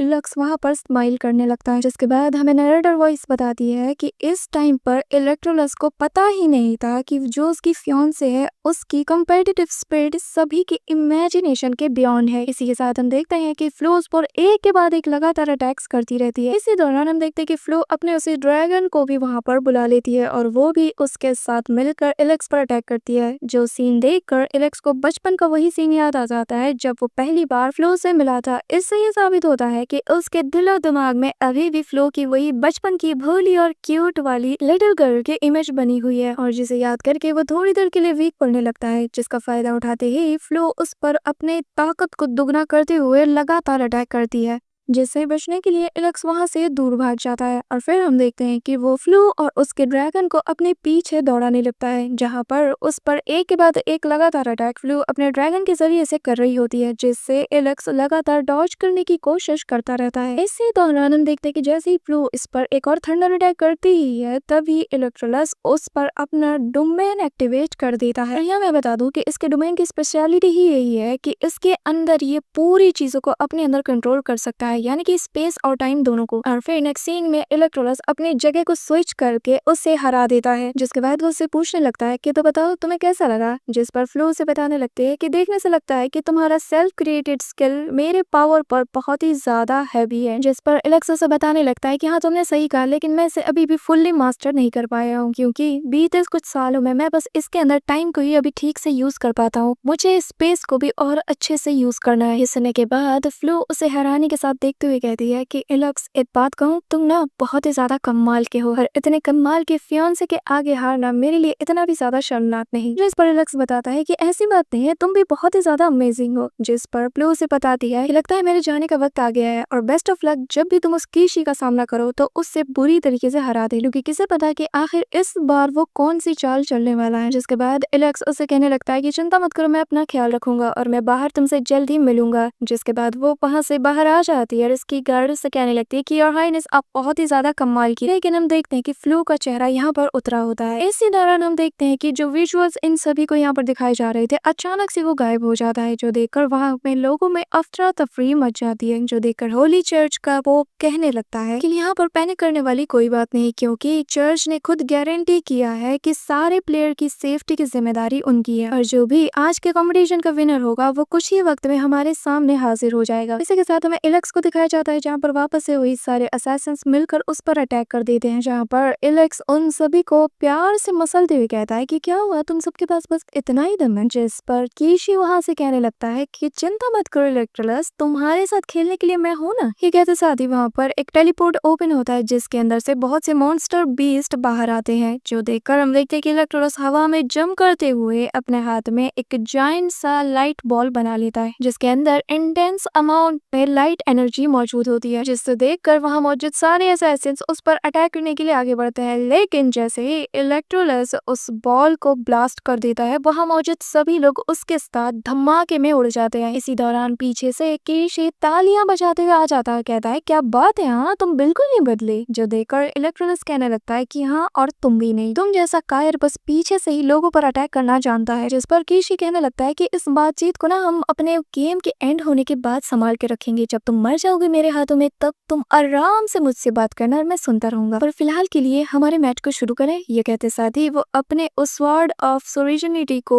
जमीन में गाड़ देता है, जिससे वहां पर एक फॉर्मेशन ओपन होता है और आसपास की जमीन बुरी तरीके से फटने लगती है, जिससे कुछ डेड बॉडीज टाइप की चीजें निकलती हैं, जो कि आधे से आधे इलेक्ट्रोलस का पैर पकड़ लेती है। अब भाई वो लोग ज़ॉम्बीज की तरह उस पर एक के बाद एक चौड़ाई करना शुरू कर देते हैं, जिसके नेक्स्ट सीन में हम देखते हैं कि इलेक्ट्रोलस को उन लोगों ने चारों तरफ से बांध कर रखा होता है, जहाँ पर हमें दिखाया जाता है कि इलेक्स के नीचे लावा वाली जगह होती है, जहाँ पर अगर वो गलती से भी गिर जाता है ना तो इसका भजिया बन जाएगा। आगे तो हम आगे देखते हैं कि वहाँ पर कीशी आ जाता है और आते साथ ही उसका गला जोर से पकड़ते हुए कहता है कि क्या तुम्हें ये हीट फील हो रही है? इसे तो हमने स्पेशली तुम्हारे लिए ही बनाया था, पसंद आया? बचपन से मैं इस दिन का इंतजार कर रहा था कि मैं कब तुम्हें अपनी जान से मार दूं और ट्रू सन ऑफ लाइट का टाइटल हासिल कर लूं, हमेशा हमेशा के लिए। जिसके बाद वो हवा में फ्लोट करते हुए कहता है कि तुम्हें जान से मारने के बाद तुम्हारी बॉडी के अंदर से सारी की सारी पावर ऑफ लाइट को अब्सॉर्ब करके उसे मैं अपने नरिशमेंट के लिए यूज करूं, जिससे मैं पहले से कई गुना ज्यादा ताकतवर बन जाऊंगा और जो 90% मेरा पॉइंट्स है वो अब 100% बन जाए। यहाँ पर हम देखते हैं कि एलेक्स अपने मन में सोचने लगता है कि आखिर इसको कैसे पता कि मैं अपने फॉर्मेशन को बिना अपने दोनों हाथों के यूज नहीं कर सकता। ऐसा लगता है कि ये मुझे बहुत ही अच्छे से जानता है। इसी दौरान वो होली पॉप अनाउंस करता है कि लगता है कि बैटल एंड हो चुका है और अब हमें हमारा चैंपियन मिल चुका है। जिसके नेक्स्ट सीन में हम देखते हैं कि हवा में अंधेरा छा जाता है और स्पेस में क्रैक ओपन होता है, जिससे कीशी बाहर आता है और वो आते साथ ही उस स्वॉर्ड ऑफ डेस्टिनी को हासिल कर लेता है। यहाँ पर सभी को यही लग रहा होता है कि ये शायद इलेक्ट्रोलस ही होगा, लेकिन वो पोप अनाउंस करता है कि जो विनर है वो प्रिंस ऑफ काइडन है। ये देखकर वहाँ मौजूद सभी लोग बहुत ही ज्यादा खुश हो जाता है, सिवाय उन लोगों के जिन्हें की इलेक्स की सच्चाई का पता था। वो लोग कहने लगते हैं कि ऐसा हो ही नहीं सकता। जिसके बाद कीशी वहाँ पर सभी लोगों का भाषण प्रेशर देते हुए कहने लगता है कि ये तो पहले से ही तय था, क्योंकि मैं एक सन ऑफ लाइट हूँ जिसे कि हेवन ने खुद चूज किया है, तो मेरे रहते मैदान में कोई और कैसे जीत सकता है। जहाँ पर उसे सुनकर हम देखते हैं कि फ्लो उससे पूछने लगती है कि इलक्स का क्या हुआ, आखिर तुमने इसके साथ क्या किया। जिस पर वो कहता है कि उसने बहुत ही अच्छी फाइट की, लेकिन एट द एंड वो हार गया। मैंने उसे वहाँ पर उसी ट्रायल बैंक के साथ छोड़ दिया है, शायद वो बाहर आता ही होगा या फिर किसे पता उसके साथ क्या हो रहा हो। जिसे सुनकर फ्लो बहुत ही ज्यादा भड़क जाती है, जो देखकर वो कहने लगता है कि क्या तुम सन ऑफ लाइट पर क्वेश्चन उठा रही है। कहते साथ ही वो अपना हाथ आगे बढ़ाकर उन सभी पर इंटेंस अमाउंट में प्रेशर डालना शुरू कर देता है। इसी दौरान हम इलेक्स को देखते हैं, जहाँ पर वो खुद से कह रहा होता है कि घबराने की कोई बात नहीं है। सोचो, अगर मैं सन ऑफ लाइट नहीं होता तो आखिर मेरे पास ऐसा क्या होता जो मैं इस सिचुएशन में यूज कर पाता। क्या बस सन ऑफ लाइट होना ही मेरी खासियत है। ये कहते साथ ही वो अपने कॉन्शियसनेस में पानी के अंदर डूबता चला जाता है। इसी दौरान गॉडेस ऑफ लाइट इसे कहने लगती है कि देखा, मैंने तुमसे कहा था कि मेरा क्रिएशन ज्यादा बेस्ट है। जिसके बाद इलेक्स कहने लगता है कि मुझे पता है कि मैं क्या करने वाला हूँ। ये कहते साथ ही वो वापस से अपने उसी डोमेन को क्रिएट करना शुरू कर देता है और कहता है कि मुझे आसपास की मौजूद हर एक चीज की एनर्जी को यूज करना होगा, जिससे कि यूज करके मैं अपने पावर में ट्रांसफॉर्म कर दूं, और जिसकी मुझे इस वक्त बहुत ही ज्यादा जरूरत है। इसी दौरान हम देखते हैं कि इलेक्स वहाँ पर फोकस करना शुरू कर देता है, जिसका नेक्स्ट सीन में हम देखते हैं कि वो वहाँ मौजूद सभी की स्पिरिचुअल एनर्जी को यूज करके एक ब्लैक होल क्रिएट करता है, जिसे वो अपनी उंगली में उठा लेता है और फिर उस ब्लैक होल की पावर से वहाँ पर एक ब्लैक होल फॉर्मेशन अरे को क्रिएट करता है। इसी दौरान हम कीशी को देखते हैं, जहाँ पर वो फाइनली अनाउंस कर देता है कि आज से मैं as a son of light पूरे कॉन्टिनेंट का कमान संभालने वाला हूँ, और जो लोग भी मुझे डिसओबे करना चाहेंगे उनका अंजाम सिर्फ मौत होगा। ये कहते साथ ही उसके पीछे गॉडेस ऑफ लाइट दिखने लगती है। हम देखते हैं कि यहाँ मौजूद सभी लोग उससे बहुत ही ज्यादा रिस्पेक्ट के साथ ग्रीट करते हैं और उसे बो डाउन भी करना शुरू कर देते हैं। लेकिन इसी दौरान जैसे ही वो कुछ कहने ही वाला होता है, अचानक से वहाँ पर उसकी फिंगर को कोई काट देता है, और वो रिंग जो कि उसे एज अ विनर के तौर पर मिला था, वो अचानक से उसके हाथों से छिटक जाता है। तभी हम देखते हैं कि ब्लैक होल की पावर को यूज करके वहाँ पर स्पेस को क्रैक करते हुए इलेक्स आ जाता है। और भाई ये सीन बहुत ही ज्यादा मैसिव होता है। हम देखते हैं कि चारों तरफ लाइटनिंग थंडर दिखने लगती है और सामने एक बड़ा सा स्पिरिचुअल क्रैक ओपन होता है, जिसे कि इलेक्स ने अपनी ब्लैक होल की पावर से किया था, जिसके साथ ही वो रिंग फाइनली इलेक्स के थंब में जाकर फिट हो जाती है, और फिर वो वहाँ पर अपनी पावर की ऑरा को रिलीज करता है, जिससे आसपास एक धमाकेदार रोशनी दिखाई देती है। जिसके बाद इलेक्स को देखकर वो कहने लगता है कि आखिर तुम वहाँ से बाहर कैसे निकले। जिस पर वो कहने लगता है कि जाहिर है यहाँ पर जो सन ऑफ लाइट है उसे कोई नहीं हरा सकता, और हाँ, तुमने क्या कहा था, तुम सन ऑफ लाइट हो ना। ये कहते साथ ही हम देखते हैं कि उसके आसपास जितने भी वो क्रिस्टल पॉइंट्स थे वो एक के बाद एक डिस्ट्रॉय होने लगते हैं, जो देखकर वहाँ मौजूद सभी लोग कहने लगते हैं कि आखिर ऐसा कैसे हो सकता है, ये तो सन ऑफ लाइट है ना, तो आखिर ऐसा कैसे हो सकता है। जिस पर वहाँ मौजूद एक बंदा कहता है कि अगर ये सन ऑफ लाइट होता तो इसके साथ ऐसा कभी नहीं होता, और सभी लोगों को ये यकीन हो जाता है कि काइटन एम्पायर के किंग ने जरूर किसी तरह के विचक्राफ्ट को यूज किया था। ये नजारा देखकर कीशी को बहुत ही ज्यादा गुस्सा हो जाता है कि उसके लोगों का ट्रस्ट अब उससे उठ चुका है। जिसके नेक्स्ट सीन में हम देखते हैं कि कीशी अपनी डिमोनिक पावर को यूज करता है और फाइनली अपने डिमोनिक लुक में आ जाता है और कहता है कि इलेक्ट्रोलस, आज मैं तुम्हें जान से मार डालूंगा, और मैं अपनी स्वॉर्ड ऑफ स्वर्जिनिटी को यूज करके तुम्हें यहाँ पर सबक जरूर सिखाऊंगा। ये कहते साथ ही वो अपने फुल डिमोनिक लुक में आ जाता है, जो दिखने में बहुत ही ज्यादा इविल और क्रूअल लगता है। यहाँ पर उसे ऐसा देखकर फाइनली इलेक्ट्रोलस भी अपनी पावर को यूज करता है और एक पोर्टल में से अपनी डिवाइन स्वॉर्ड को बाहर निकालता है, जिसके साथ ही इन दोनों के बीच फाइट अब शुरू हो जाती है, जहाँ पर एक तरफ अच्छाई और दूसरी तरफ बुराई की ताकत आपस में टकरा रही होती है। दोनों ही एक दूसरे पर लगातार स्लैश अटैक करते हैं, और जैसे ही इन दोनों के क्लैश अटैक्स आपस में कोलाइड करते हैं, वहाँ आसपास एक के बाद एक जबरदस्त धमाके होते हैं। ये सारा सीन वहाँ मौजूद सभी लोग देखते हैं, और उनके मिडल ऑफ द फाइट हम देखते हैं कि उसे कीशी बताने लगता है कि ये जो मेरी स्वॉर्ड ऑफ स्वर्जिनिटी है, इसे मेरे फादर के ब्लड से बनाया गया है, और सिर्फ मेरे फादर के ब्लड से ही नहीं बल्कि काइटन एम्पायर के जितने भी पिछले किंग्स थे उन सभी के ब्लड से इसे जनरेशन बाय जनरेशन स्ट्रॉन्ग बनाया गया है, और आज इसकी मदद से मैं तुम्हें यहाँ पर जान से मार दूंगा। हम देखते हैं कि ये कहते साथ ही वो दोनों फिर से बहुत ही ज्यादा टफ और क्लोज कॉम्बैट करने लगते हैं। उनकी स्पीड का कोई मैच ही नहीं होता। यहाँ पर कीशी उसे आगे कहता है कि मैं लेवल 9 के पीक पर हूँ, तो तुम मेरा कुछ नहीं बिगाड़ सकते। ही कहते साथ ही वो वहाँ पर एक पोर्टल ओपन करता है, जिससे बहुत ही शार्प वेपन्स बाहर आते हैं, और वो उसे बताने लगता है कि ये हमारे रॉयल रियलम का सबसे पावरफुल आर्टिफैक्ट्स है, और मैं देखना चाहता हूँ कि तुम्हारे पास इसके अगेंस्ट क्या है। ये कहते साथ ही वो उस पर अटैक कर देता है, जिस पर इलेक्स वहाँ पर अपने उसे डोमेन को एक्टिवेट करते हुए कहता है कि मेरे पास कोई आर्टिफैक्ट नहीं है, बल्कि मेरा खुद का अपना स्किल है और मेरी अपनी क्रिएशन, जो कि तुम्हारे लिए इनफ होगा। ये कहते साथ ही वो बिजली की स्पीड से उसके सामने आ जाता है और कहता है कि ये जो मेरे हाथ में स्वॉर्ड देख रहे हो ना, ये भी एक नॉर्मल स्वॉर्ड है। जिसके बाद एक ही स्लैश अटैक में वो उसके तलवार के 2 टुकड़े कर देता है, जिससे वो दूर जाकर छटक जाता है और वो कहता है कि आखिर ये कैसे पॉसिबल है। इसी दौरान वो खुद से कहने लगता है कि तुम्हारे जैसा बच्चा कभी भी नहीं समझ सकता, मैं बचपन से ही इन सारे ट्रॉमा से झेल रहा हूँ, मुझ पर इतने सारे टॉर्चर हुए हैं कि मैं एक दिन आगे चलकर सन ऑफ लाइट बनूं, लेकिन तुम्हारे आने के बाद से सब कुछ बदलने लगा और तुमने सब कुछ बर्बाद कर दिया। ये कहते साथ ही वो बहुत ही ज्यादा गुस्से में आ जाता है। अचानक से उसके बॉडी से ब्लड निकलने लगता है और फिर इंटेंस अमाउंट में डार्क एनर्जी उसकी बॉडी में आने लगती है, जिसके बाद वो गुस्से के साथ कहने लगता है कि मैं तुम्हें कभी भी माफ नहीं करने वाला। जिसके नेक्स्ट सीन में उसकी बॉडी ब्लास्ट कर जाती है, जिससे हम देखते हैं कि वहां पर जो उसके एम्पायर के लोग थे जिन पर उसने होली वाटर कहकर जो बारिश की थी, वो असल में उसके पेन को उन सभी की बॉडीज के साथ शेयर किया होता है। और जब यहाँ पर केशी अपना कंट्रोल खो देता है और उसकी बॉडी में उसे बहुत ही ज्यादा पेन होता है, तो हम देखते हैं कि इसका असर उसके किंगडम के लोगों पर भी होता है। अचानक से वो सभी पागल हो जाते हैं, उन सभी की बॉडी से एनर्जीज अब्सॉर्ब हो रही होती है और उनकी चेहरा भी बहुत ही ज्यादा बिगड़ जाता है। चारों तरफ डिमोनिक ऑरा हमें नजर आता है। जिसके बाद यहाँ पर केशी भी सेम चीज को रिपीट करते हुए कहता है कि तुम लोगों ने मेरी एनर्जीज का बहुत ही ज्यादा फायदा उठाया और अब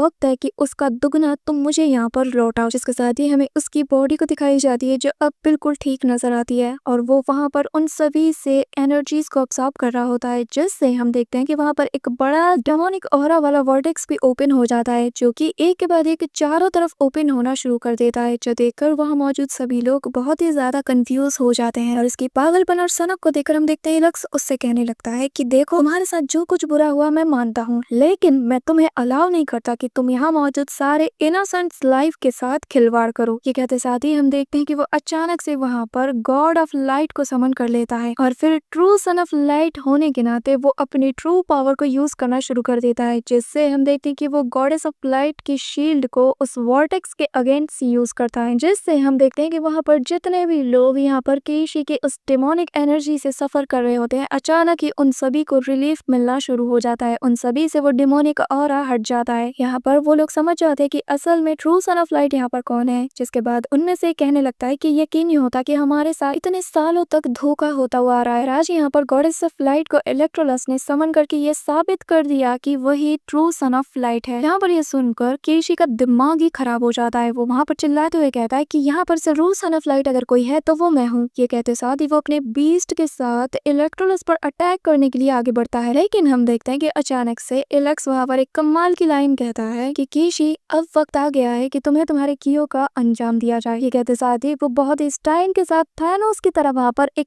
चुटकी बजाता है और फिर वहाँ पर एक धमाका होता है, जिससे वो मॉन्स्टर पूरी तरीके से डिसअपीयर हो जाता है। जिसके बाद इलेक्ट्रोलस का वो स्लैश अटैक केशी के पेट में जाकर लग जाता है, जो कि उसने इतने सफाई से किया होता है कि यहाँ पर हमें भी नहीं दिखाया जाता। जिसके साथ ही चारों तरफ से वो डिमोनिक ऑरा और वो काले बादल अचानक से छटने लगते हैं और वहाँ पर सूरज की किरण सभी को दिखाई देती है। इसी के साथ केशी का चैप्टर फिलहाल के लिए यहाँ पर क्लोज हो जाता है। जिसके बाद वहाँ मौजूद सभी लोग इलेक्ट्रोलस किनारे लगाने लगते हैं और उसे as a true son of light के नाम से पुकारते हैं। लेकिन मैं हैरान हूँ कि इस पोप को यहाँ पर इस चैंपियनशिप की पड़ी होती है। उसका खाली एक ही काम होता है कि यहाँ पर आकर मुंह उठा के कहने लगता है कि आज मैं इस बैटल का जो ट्रू चैंपियन है, यानी कि बैटल ऑफ जीनियस का विनर, उसे मैं सन ऑफ द लाइट जो कि इलेक्ट्रोलस है उसे डिक्लेयर करता हूँ। जिसका नेक्स्ट सीन में हम देखते हैं कि उसकी रिंग में से एक वॉइस उसे बताती है कि इलेक्ट्रोलस, तुमने इस पूरे वर्ल्ड के ब्राइटनेस को अपने हार्ट से रिडीम कर लिया है और इसलिए कोई है जो तुमसे मिलना चाहता है। इसी के नेक्स्ट सीन में हम देखते हैं कि वो अपने कॉन्शियसनेस में एक स्नेल के फ्रेम को देखता है, जो कि अचानक से एक ह्यूमन का फॉर्म ले लेता है, जिसका नाम की हमें यहाँ पर व्हाइट डीमन मून स्कॉर्पियन बताया जाता है, जो कि यहाँ पर इलेक्ट्रोलस से कहने लगता है कि आज से मैं तुम्हें तुम्हारे हर रास्ते में आने वाले छोटी बड़ी चुनौतियों में तुम्हारा पूरा साथ दूंगा और तुम्हारी पूरी मदद करूंगा जब तक कि तुम नए गॉड ऑफ लाइट नहीं बन जाते। जिसके बाद वो उसे एक एंशिएंट आर्टिफैक्ट दिखाते हुए कहने लगता है कि ये एक ऐसी इंपॉर्टेंट चीज है जिसके बारे में मैं तुम्हें बताना चाहता हूँ, जिसे कि बिग टर्टल शेल टेक्निक के नाम से भी जाना जाता है। जिसके बाद वो कहने लगता है कि ये टेक्निक तुम्हें इंटेंस अमाउंट में पावर भी प्रोवाइड कराएगी। जिसके बाद वो आगे बताता है कि एक ऐसी पावर है जिसके लिए गॉड भी डिजायर्स रखते हैं, इवन की गॉड्स भी इसके लिए फाइट करते हैं, तो अंदाजा लगा लो कि ये कितना ज्यादा पावरफुल है। जिसके बाद वो आगे कहता है कि मैंने प्रोफेसी के पावर को यूज करके एक्सप्लोर करने की कोशिश की, पर एज अ पनिशमेंट मुझसे मेरी एक आई ऑफ प्रोफेसी को छीन लिया गया और इसी वजह से मैंने अपनी हाफ प्रोफेसी पावर को भी खो दिया। लेकिन मैंने एट द एंड देख ही लिया कि ये किसे मिलने वाला है। इलेक्ट्रोलस वो तुम हो जो कि इसे हासिल करेगा और ये तुम्हारे लिए इंतजार कर रहा है। जिस पर इलेक्ट्रोलस स्माइल करते हुए कहता है कि क्या मेरा इंतजार कर रहा है? लगता है मुझे अभी घर जाने की इतनी जल्दी नहीं करनी चाहिए। इसी दौरान वो वापस से चुटकी बजाते हुए रियलिटी में आ जाता है, जहाँ पर होली चर्च का पोप उसे कहने लगता है कि इलेक्ट्रोलस मुझे खुशी है कि तुमने यहाँ मौजूद सभी चीजों को सेटल कर लिया है और as a son of light होने के नाते तुम आज से ग्लोरियस चर्च के न्यू सक्सेसर बनने वाले हो। जहाँ पर हम देखते हैं ये सुनने के बाद वहाँ मौजूद सभी लोग उसके नारे लगाना शुरू कर देते हैं और वो पोप उससे कहता है कि प्लीज इस ऑफर को एक्सेप्ट कर लो जिसे कि तुम्हारे बिलीवर्स ने तुम तक पहुंचाया है। जिसके बाद हम देखते हैं कि इलेक्ट्रोलस उनके बीच में जाने लगता है, जहाँ पर सभी लोग उसके आगे सर झुकाने लगते हैं। इसी दौरान उसे एक बच्चा दिखाई देता है, जहाँ पर उसके हाथ में एक छोटा सा डैगर होता है जिससे वो किसी का हाथ काटने की कोशिश करता है, लेकिन इलेक्ट्रोलस उससे वो डैगर ले लेता है और फिर वो उससे कहने लगता है कि एक बात बताओ, आखिर ये क्या चीज है? जिस पर वो बच्चा स्माइल के साथ कहने लगता है कि मैं आपको अपना खून डेडिकेट करके अपनी लॉयल्टी साबित करना चाहता हूँ। जो सुनकर इलेक्ट्रोलस उसका हाथ छोड़ देता है और वो बच्चा अपना सिर उसके सामने झुकाते हुए कहता है कि आज से मेरी सोल, मेरी बॉडी, मेरा सब कुछ आपको बिलोंग करता है। जिस पर हम देखते हैं कि इलेक्ट्रोलस उसे ऊपर उठाते हुए कहता है कि तुम्हें ये सब करने की कोई जरूरत नहीं, क्योंकि मेरे किंगडम यानी कि पांगबू में किसी को भी अपने फेथ, अपने बिलीव को साबित करने के लिए अपना खून या कुछ भी देने की जरूरत नहीं पड़ती। इवन कि खुद गॉड भी अगर चाहे तो वो भी तुमसे जबरदस्ती कुछ भी नहीं ले सकता। लेकिन हम देखते हैं कि ये बात उस बच्चे को बहुत ही ज्यादा अजीब लगती है। वो उससे अपना हाथ झटक देता है। इसी दौरान हम देखते हैं कि यहाँ पर जितने भी लोग काइटोन किंगडम के थे वो सभी लोग अपना हाथ ऊपर उठाने लगते हैं और कहने लगते हैं कि प्लीज हमें हमारे फेथ को आपको ऑफर करने दो, प्लीज हमारे ब्लड को ऐसे ही जाया होने मत दो। हम देखते हैं कि उन सभी के हाथ में एक अजीब सा मार्क होता है। वो लोग चिल्ला चिल्ला कर कहते हैं कि हमारी बॉडी, हमारा सोल, हमारा सब कुछ आज से आपको बिलोंग करता है, प्लीज इसे एक्सेप्ट करो। इसी के साथ हमें बताया जाता है कि ये वो पहली बार होता है जहाँ पर इलेक्ट्रोलस ये एहसास करता है कि लोगों का जो ओरिजिनल बिलीव्स होता है वो उन्हें इस हद तक क्रेजी बना देता है कि कभी कभी उनका ये बिलीव क्रेजीनेस के हर हद को पार कर देता है, क्योंकि इनका बिलीव होता है कि ये पैदा ही इसलिए हुए होते हैं कि इनका यूज किया जाए। इसी के साथ हमें कुछ देर बाद का सीन दिखाया जाता है जहाँ पर वो फ्लू के साथ वहां से जा रहा होता है और वो बहुत ही ज्यादा कंफ्यूज नजर आता है, जो देखकर फ्लू से कहती है कि इलेक्ट्रोलस ज्यादा फिक्र मत करो और जिस दिन तुम ग्रेट टर्टल शेल टेक्निक को यूज करना सीख जाओगे ना और उसे पूरी तरीके से मास्टर कर लोगे, हम हमारे किंगडम में वापस जाकर खुशहाल जिंदगी गुजारें। हम देखते हैं कि यहाँ पर इलेक्स बहुत ही ज्यादा जोन आउट हो जाता है, जिसके बाद वो फ्लू से अपनी परेशानी को जिक्र करता है, जहाँ पर वो व्हाइट एंड किंगडम के लोगों के बिलीव्स के बारे में उसे बताता है। जिस पर फ्लू उसे कंफर्ट करते हुए कहती है कि चिंता मत करो, जब तक तुम हमारे साथ हो मुझे यकीन है कि वो लोग एक ना एक दिन बदल जाएंगे। जिसके बाद वो एक ऐसी जगह पर पहुंच जाता है जहाँ पर उसे देखकर इलेक्ट्रोलस कहने लगता है कि ये वही जगह है जिसके बारे में सन एंड मून स्नेल ने प्रिडिक्ट किया था। इसी दौरान सीन शिफ्ट होता है और हमें एक सैक्रिफिशियल ग्राउंड का सीन दिखाया जाता है, जहाँ पर कि काइटन एम्परर का किंग वहाँ पर आता है और वो आते साथ ही कहने लगता है कि जल्द से जल्द इस रिचुअल को कंप्लीट करो। और एक बात बताओ, क्या तुम लोग सच में इलेक्ट्रोलस को जान से मार पाओगे? जिस पर वहाँ मौजूद एक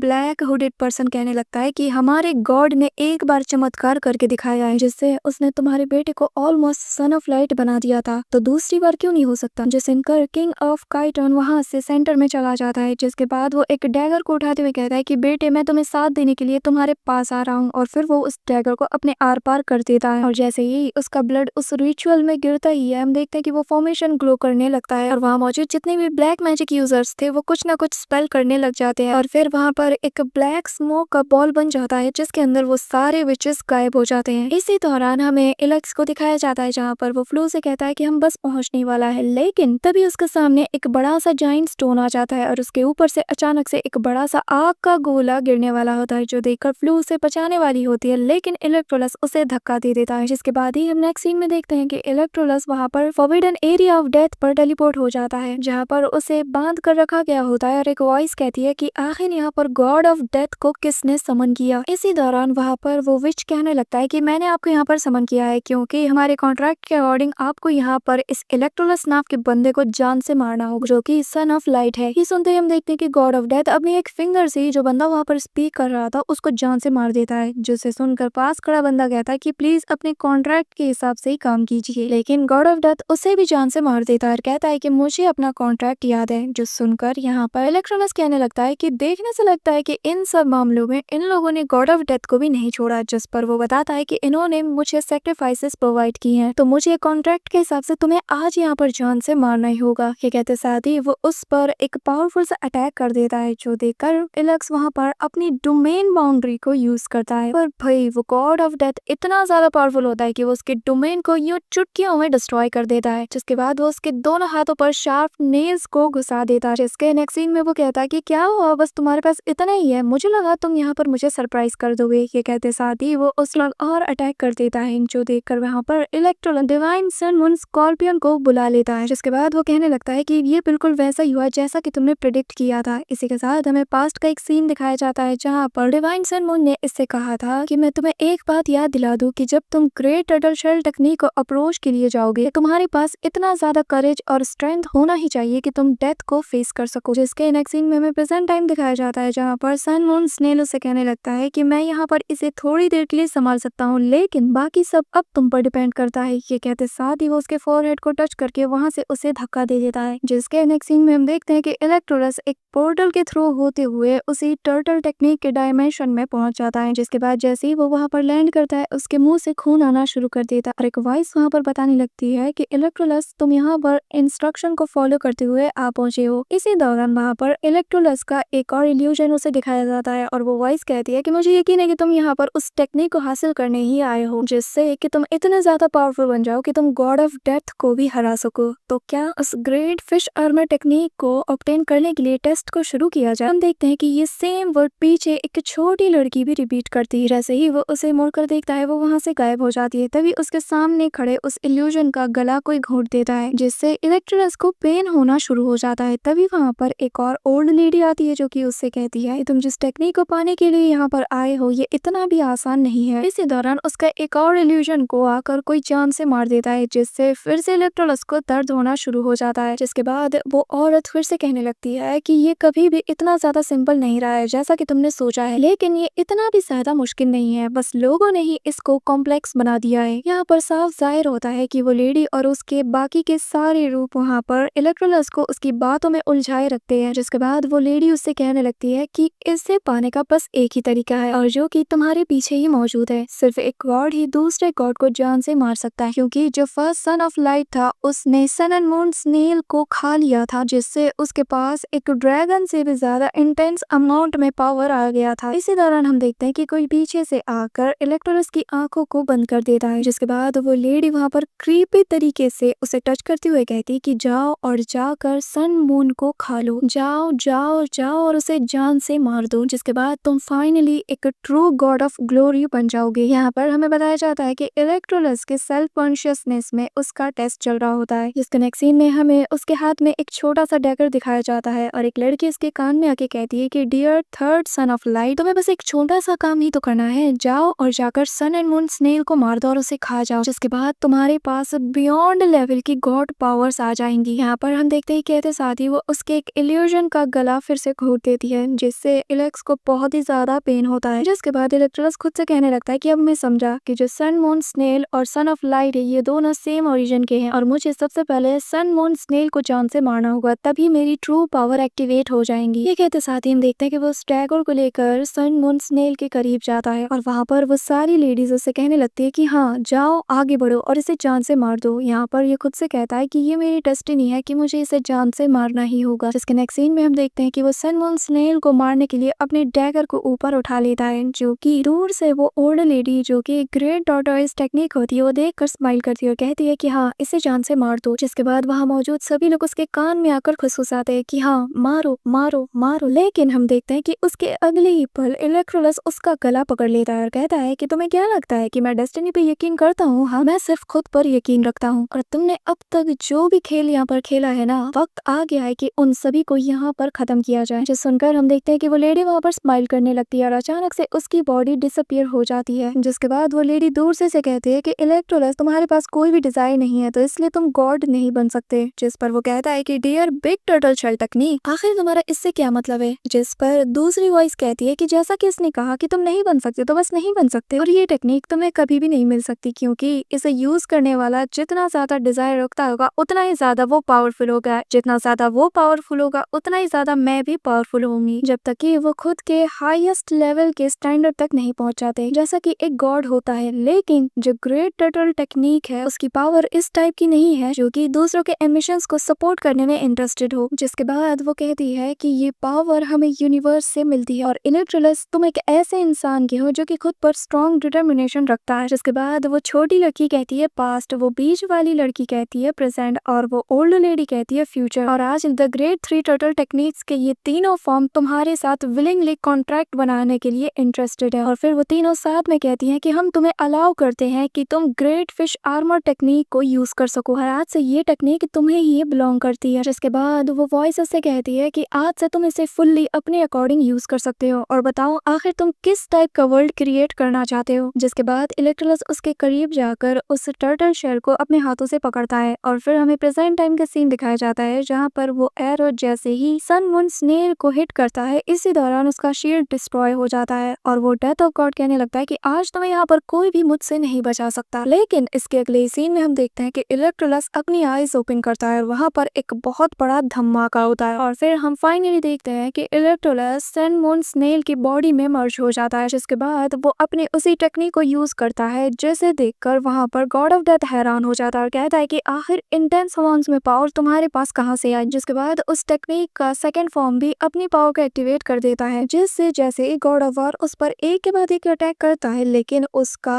इलेक्ट्रोलस पर कोई भी असर नहीं होता। जो देखकर इलेक्ट्रोलस स्माइल करता है और गॉड ऑफ डेथ कहता है कि अच्छा तो तुम्हारी इतनी हिम्मत कि अब तुम गॉड से भी खेलना शुरू कर दो। हाँ, जो कहने के साथ ही वो उस पर एक और जबरदस्त अटैक करता ही है लेकिन उससे पहले इलेक्ट्रोलस उस पर अपना प्रेशर डालना शुरू कर देता है जिससे गॉड ऑफ डेथ अपने घुटनों में आ जाता है और इलेक्स कहने लगता है कि जरा मेरी तरफ देखो, भले ही इससे फर्क नहीं पड़ता कि तुम गॉड ऑफ डेथ हो या फिर कुछ और, लेकिन तुम्हें आज से कोई हक नहीं बनता कि तुम दूसरों के पेट के साथ खिलवाड़ कर सको और जब तक मैं इस दुनिया में एग्जिस्ट करता हूँ मैं तुम्हें ये कभी नहीं करने दूंगा। ये कहते साथ ही वो अपने हाथों के बीच में एक छोटे से बॉल को क्रिएट करता है जो कि दिखने में एक छोटे से डायमेंशन जैसा लगता है। जिसके बाद वो गॉड ऑफ डेथ को अपने उसी टेक्निक के अंदर ट्रैप कर लेता है जो देखकर वो पूरी तरीके से पागल हो जाता है, चिल्लाते हुए कहता है कि तुम तो एक नॉर्मल से इंसान हो तो आखिर तुम ये कैसे कर सकते हो, मैं गॉड ऑफ डेथ हूँ, मुझे कोई नहीं हरा सकता, सब मुझसे डरते हैं और सबसे बड़ी बात मैं एक गॉड हूँ तो तुम मेरे साथ ये कैसे कर सकते हो। जिसके लास्ट और एपिक सीन में हम देखते हैं कि वो फाइनली उसे अपने उसी डायमेंशन के अंदर पूरी तरीके से ब्लॉक कर देता है और वो कहने लगता है कि मैं इलेक्ट्रोलस हूँ, मैं कुछ भी कर सकता हूँ। कहते साथ ही हम देखते हैं कि वो अपनी पावर को उस पर और ज्यादा सील करने लगता है जिससे हमें वहां पर उस डायमेंशन के अंदर पूरा यूनिवर्स दिखाया जाता है और दिखाया जाता है कि यूनिवर्स के एक छोटे से हिस्से को यूज करके उसने यहाँ पर गॉड ऑफ डेथ को पूरी तरीके से ब्लॉक कर दिया था। इसी के साथ हमें बाहर का सीन दिखाया जाता है जहाँ पर फ्लू बहुत ही ज्यादा डरी होती है, उसके कदम लड़खड़ा रहे होते हैं और उसके सामने वही आग का गोला होता है जो कि इलेक्ट्रोलस को जाकर हिट हो गई थी जब उसने फ्लू की जान बचाई थी। और अब वो बड़े से आग का गोला जो कि किसी मीटियोर जैसा दिख रहा होता है वो अब फ्लू से भी टकराने वाला होता है। यहाँ पर ये इतनी ज्यादा वीक थी कि उससे चला भी नहीं जा रहा था, लेकिन इसी दौरान हम देखते कि जैसे ही वो आग का गोला उसे हिट करने वाला होता है वहाँ पर एक लाइट से बनी हुई शील्ड आ जाती है और फ्लू खुद के सामने इलेक्ट्रोलस के डिवाइन फॉर्म को देखती है जो देखकर उसे अपनी आंखों पर यकीन नहीं होता और फिर इलेक्ट्रोलस उसे कहता है कि माफ करना, मुझे आने में थोड़ी देर हो गई और फिर वो अपने हाथ को ट्विस्ट करते साथ ही वहाँ मौजूद सारे आग के गोलों को डिस्ट्रॉय कर देता है। जिसके बाद वो इलेक्ट्रोलस को देखकर बहुत ही ज्यादा खुश हो जाती है और फिर वो जोर से जाकर उसे हक कर लेती है और कहती है कि तुमने तो मुझे डरा ही दिया था। जिस पर इलेक्ट्रोलस उसे कहने लगता है कि चिंता मत करो, मैं बिल्कुल ठीक हूँ और अब मुझे वो भी मिल चुका है जिसके लिए हम यहाँ पर आए थे। जिसके बाद हम देखते हैं कि वो दोनों ही वहाँ से उड़कर चले जाते हैं और रास्ते में हम देखते हैं कि फ्लू से पूछने लगती है कि इलेक्ट्रोलस, मुझे यकीन नहीं होता है कि तुम्हें आखिरकार ये ग्रेट टेक्निक मिल ही गई। नेक्स्ट सीन में हम देखते हैं कि जैसे ही फ्लू उस टेक्निक को देखती है ना खुद के सामने तो वो उसके अंदर खो जाती है और फिर वो अपने कॉन्शियसनेस में जैसे ही उसे टच करने के लिए आगे बढ़ती है तो उस ग्रेट थ्री टर्टल टेक्निक का जो साइज होता है ना वो बहुत ही ज्यादा मैसिव होता है और जैसे ही फ्लू उसे टच करने के लिए अपना फिंगर आगे बढ़ाती है एक पावरफुल फोर्स उसे हिट होती है जो देखकर इलेक्ट्रोलस कहता है कि क्या तुम ठीक हो ना। जिस पर वो कहती है कि हाँ, पर अभी अभी क्या हो। जिस पर इलेक्ट्रोलस उसे कहता है कि देखने से लगता है कि हर कोई इसे छू नहीं सकता और ना ही हर कोई इसे यूज कर सकता है क्योंकि इसे अचीव करने के लिए तुम्हें एक टेस्ट से गुजरना होता होता है जो कि बहुत ही ज्यादा मुश्किल और पेन भरा होता है, तो इसलिए बेहतर होगा कि तुम इसे मत छुओ। हम देखते हैं कि ये सुनकर फ्लू का चेहरा थोड़ा लटक जाता है। इसी के साथ ये दोनों अपने सफर में आगे बढ़ जाते हैं। इसी किससे पूछने लगती है कि आखिर बताओ तुम्हें इसकी मदद से क्या करना चाहोगे, जिस पर एलेक्स उसे बताता है कि मैं इसकी मदद से एक बेटर वर्ल्ड को क्रिएट करूंगा। जिसे सुनकर हम देखते हैं कि फ्लू बहुत ही ज्यादा अपसेट हो जाती है, जैसे कि उसके दिल में कुछ और ही चल रहा होता है, पर वो फिर भी स्माइल करती हुए उससे कहती है कि ठीक है, तुम जैसा चाहते हो वैसा ही होगा, पर तुम इन सब चक्करों में हमारी वेडिंग को मत भूल जाना। जिस पर इलेक्ट्रोलस उसे कहता है कि चिंता मत करो, हमारी वेडिंग सबसे ज्यादा ग्रैंड होने वाली है। इसी के साथ हमें कुछ दिन बाद का सीन दिखाया जाता है जहाँ पर फ्लू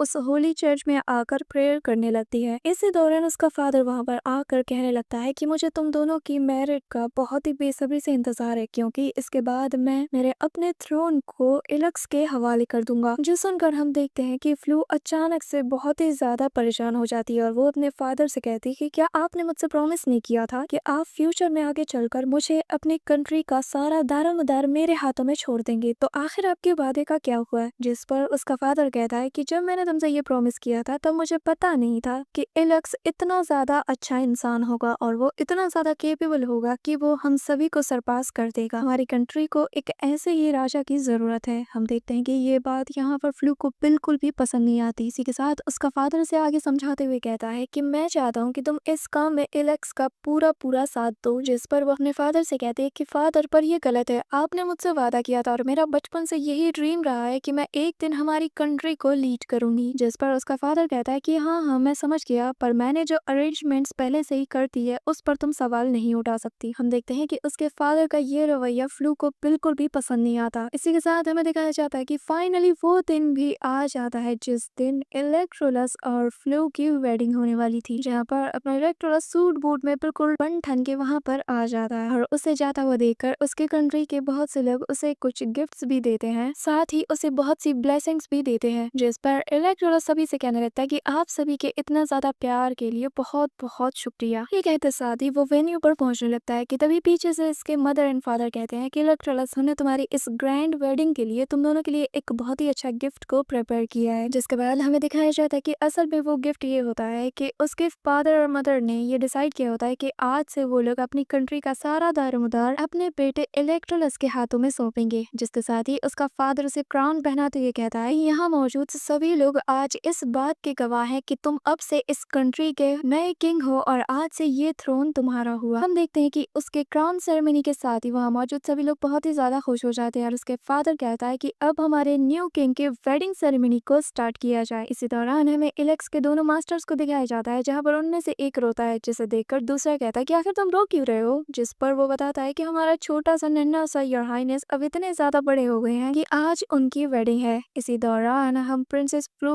के गार्ड को देखते हैं, जहाँ पर वो कहती है कि आखिर योर हाइनेस अभी तक क्यों नहीं आई, उन्होंने तो उम्मीद से ही कई ज्यादा वक्त लगा दिया। हम देखते हैं कि यहाँ पर इलेक्ट्रोलस के साथ बाकी सभी भी वहाँ पर उसी का इंतजार करते हैं। यहाँ पर उसका फादर और इलेक्ट्रोलस के मदर एंड फादर भी बहुत ही ज्यादा परेशान हो जाते हैं। लेकिन इसके अगले पल हम देखते हैं कि वहाँ पर प्रिंसेस फ्लू भी आ जाती है, जहाँ पर उसे अपनी तरफ आता हुआ देखकर इलेक्ट्रोलस अपना हाथ बढ़ाता है। यहाँ पर हमें दिखाया जाता है कि प्रिंसेस फ्लू बहुत ही ज्यादा ब्यूटीफुल लग रही होती है। इसी दौरान वो उससे कहने लगती है कि माफ करना, मैंने तुमसे वेट कराया। और फिर कुछ देर बाद का सीन दिखाया जाता है, जहाँ पर होली चर्च का पोप इन दोनों को finally as a husband wife declare करता है और जो ब्लडी ओथ इन दोनों ने बचपन में लिया था वो फाइनली आज जाकर कंप्लीट हो जाता है। अपने बचपन में लिए गए वही सारे बातें वो लोग दोबारा से रिपीट कर रहे होते हैं और हम देखते हैं कि चारों तरफ सभी लोग बहुत ही ज्यादा इमोशनल हो जाते हैं। जिसके बाद हम इलेक्ट्रोलस को देखते हैं जो कि फ्लोर से कहने लगता है कि मैं तुमसे वादा करता हूँ कि मैं तुम्हें हमेशा खुश रखूंगी। जिसके बाद वो उसे हक करने लगता है। इसी दौरान फ्लोर उससे कहने लगती है कि एक बात बताऊं कि सिर्फ मौत ही हमें जुदा कर सकती है, इसका मतलब क्या है। जिस पर इलेक्ट्रोलस उसे बताने लगता है कि हाँ मैं जानता हूँ, इसका मतलब ये है कि सिर्फ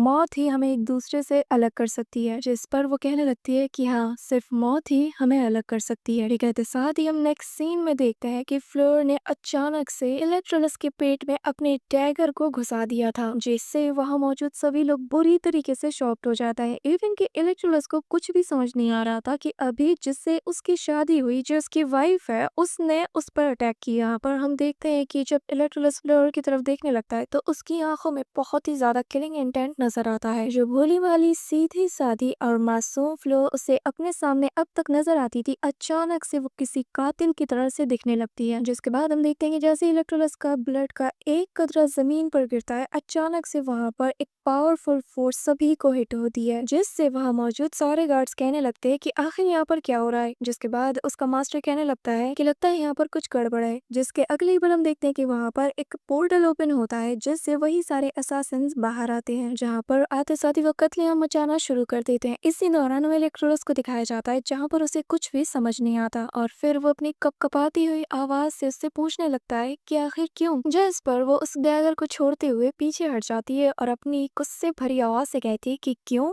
तुम ये पूछ रहे हो कि क्यों? पहले तुम मुझे बताओ कि आखिर क्यों तुम्हें ही वो the great turtle shell technique मिली, आखिर मुझे क्यों नहीं? तुम्हें तो प्रोबेबली ये भी नहीं पता होगा कि जब तुम्हें उस टेक्निक के अंदर समन किया गया था तो मुझे भी वहाँ पर किया गया था। जिसके बाद हमें वो सीन दिखाया जाता है जहाँ पर फ्लोर भी वहाँ पर समन हो जाती है, जहाँ पर हम देखते हैं कि इलेक्ट्रोलस की तरह वहाँ पर इसका भी अपने माइंड कॉन्शियसनेस में टेस्ट चल रहा होता है और वो पास्ट प्रेजेंट फ्यूचर वाली तीनों लेडीज इससे अपना फ्यूचर दिखाती हैं कि एक बात बताओ, क्या तुमने इसी दिन के लिए इतना सब कुछ किया था कि एक दिन तुम्हारा फादर आए और इलेक्ट्रोलस को तुम्हारे किंगडम का राजा बना दे और तुम बस उसकी एक सपोर्टिंग पार्टनर बनकर रह जाओ? क्या तुम ये चाहती हो? क्या तुम ऐसा फ्यूचर सच में देखना चाहती हो? जिस पर हम देखते हैं कि फ्लोर बहुत ही ज्यादा डिप्रेस्ड हो जाती है, वो अपना सिर पकड़कर बैठ जाती है और वो कहने लगती है कि नहीं, मैं ऐसा कुछ नहीं चाहती, मैं ऐसा फ्यूचर देखना ही नहीं चाहती। और बस यहीं पर वो अपना टेस्ट हार जाती है। और तुम जानते हो क्यों? क्योंकि इलेक्ट्रोलस ने कहा था कि मैं किस्मत पर यकीन नहीं रखता, मैं बस खुद पर यकीन रखता हूँ। और बस उसके इसी डिटर्मिनेशन को देखकर द ग्रेट टर्टल टेक्निक ने उसे चुन लिया था। यहाँ पर हमें प्रेजेंट टाइम का सीन दिखाया जाता है, जहाँ पर फ्लोर कहती है कि उस ग्रेट टेक्निक ने मुझे अकेला छोड़ दिया और उसने तुम्हें चुन लिया, तुम तो पहले से ही सन ऑफ लाइट हो, तो आखिर तुम्हें ये सारी चीजें क्यों मिलती हैं? और हद तो तब हो गई कि जब तुम मुझसे मेरा ड्रीम भी छीनने लगे। जिसके बाद हमें वही सीन दिखाया जाता है जहाँ पर उसका फादर उसे बताता है कि तुम्हारी शादी के बाद मैं इलेक्ट्रोलस को हमारे किंगडम का राजा बना दूंगा। यहाँ पर उसके फादर के जाने के बाद ये सारा नजारा ऊपर से एक और पर्सन देख रहा होता है, जहाँ पर वो फ्लोर के पास आकर कहता है कि तुम डिससेटिस्फाइड हो ना, तो चलो फिर मुझसे हाथ मिला लो और मैं तुम्हें एक और मौका दूंगा, बिल्कुल वैसा फ्यूचर देखने का जो तुम हमेशा से देखने का सपना देखती। और फिर वो उसे एक डैगर देते हुए कहता है कि इस डैगर को पूरी तरीके से पॉइजन से कोट किया गया और इससे तुम सन ऑफ लाइट को इजीली जान से मार सकती। जिसके बाद हम प्रेजेंट टाइम में देखते हैं जहाँ पर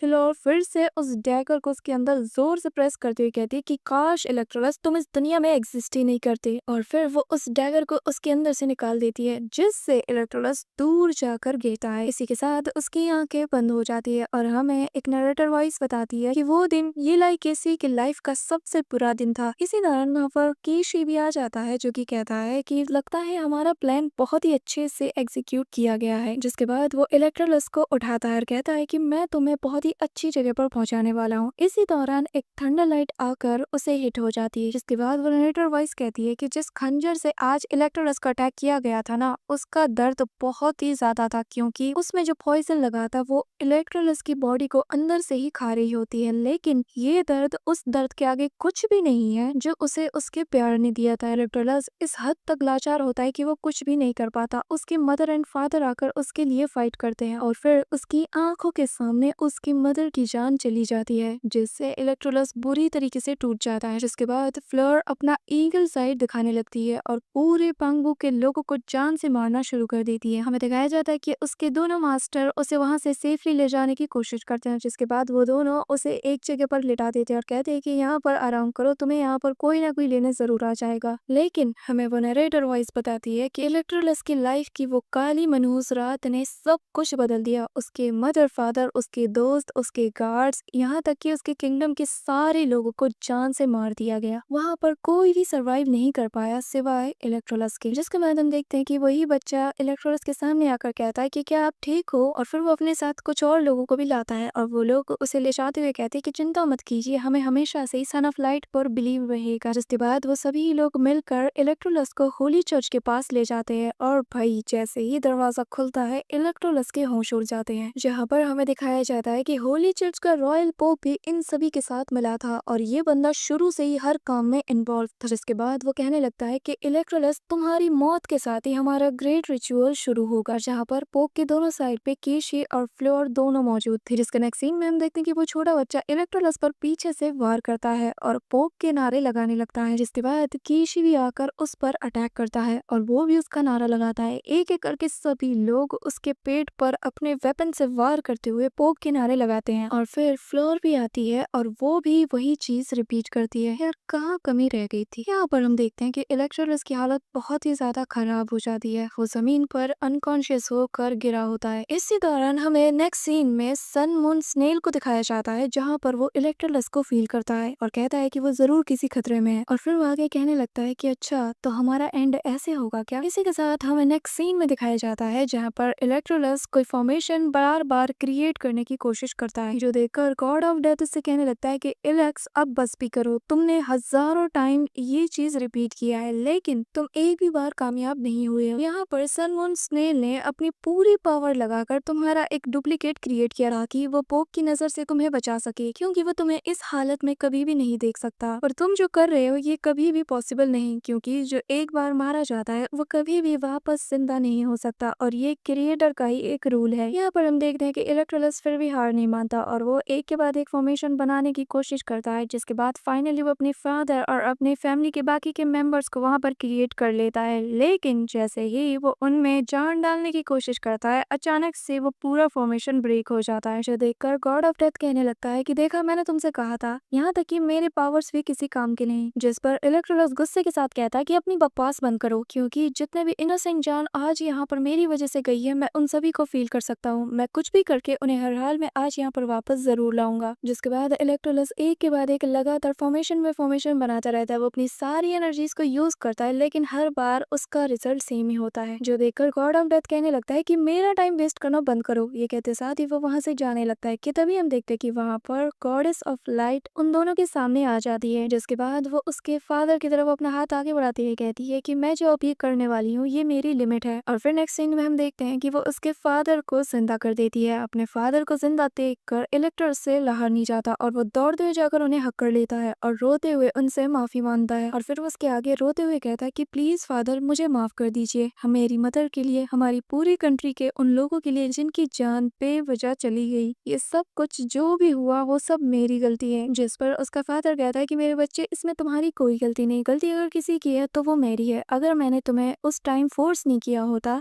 जिसके बाद हमें सीन दिखाया जाता है पास्ट का, जहाँ पर एलेक्स अपने फादर से कहता है कि फादर ये जो मैरिज हम हमारी किंगडम के लिए कर रहे हैं क्या ये गलत नहीं, और मुझे तो फ्लोरा की फिक्र हो रही है क्योंकि अब दोनों पेरेंट्स ही किंगडम के भलाई के लिए हम दोनों पर मैरिज के लिए फोर्स कर रहे हैं, तो फिर उसकी फीलिंग्स का क्या। जिस पर उसका फादर कहता है कि यार तुम्हारा क्या। जिस पर वो कहता है कि मैं मेरी किंगडम के लिए कुछ भी कर सकता हूँ, मुझे फर्क नहीं पड़ता कि आप मेरे लिए कौन सा डिसीजन लेते हैं। जिसके बाद उसका फादर कहता है कि thanks to the light goddess, जिसकी वजह से हम सभी आज यहाँ पर तुम्हें अच्छे से गुड बाय कह सकते हैं। और फिर जैसे इसका फादर पीछे मुड़ता है, हमें दिखाया जाता है कि उसके किंगडम के सारे लोग वहाँ पर उसे नजर आते हैं, जो कि इलेक्ट्रोनस को हर एक छोटी बड़ी चीज के लिए शुक्रिया अदा कर रहे होते हैं, जो भी उसने आज तक उन सभी के लिए किया होता है। जिसके बाद उसका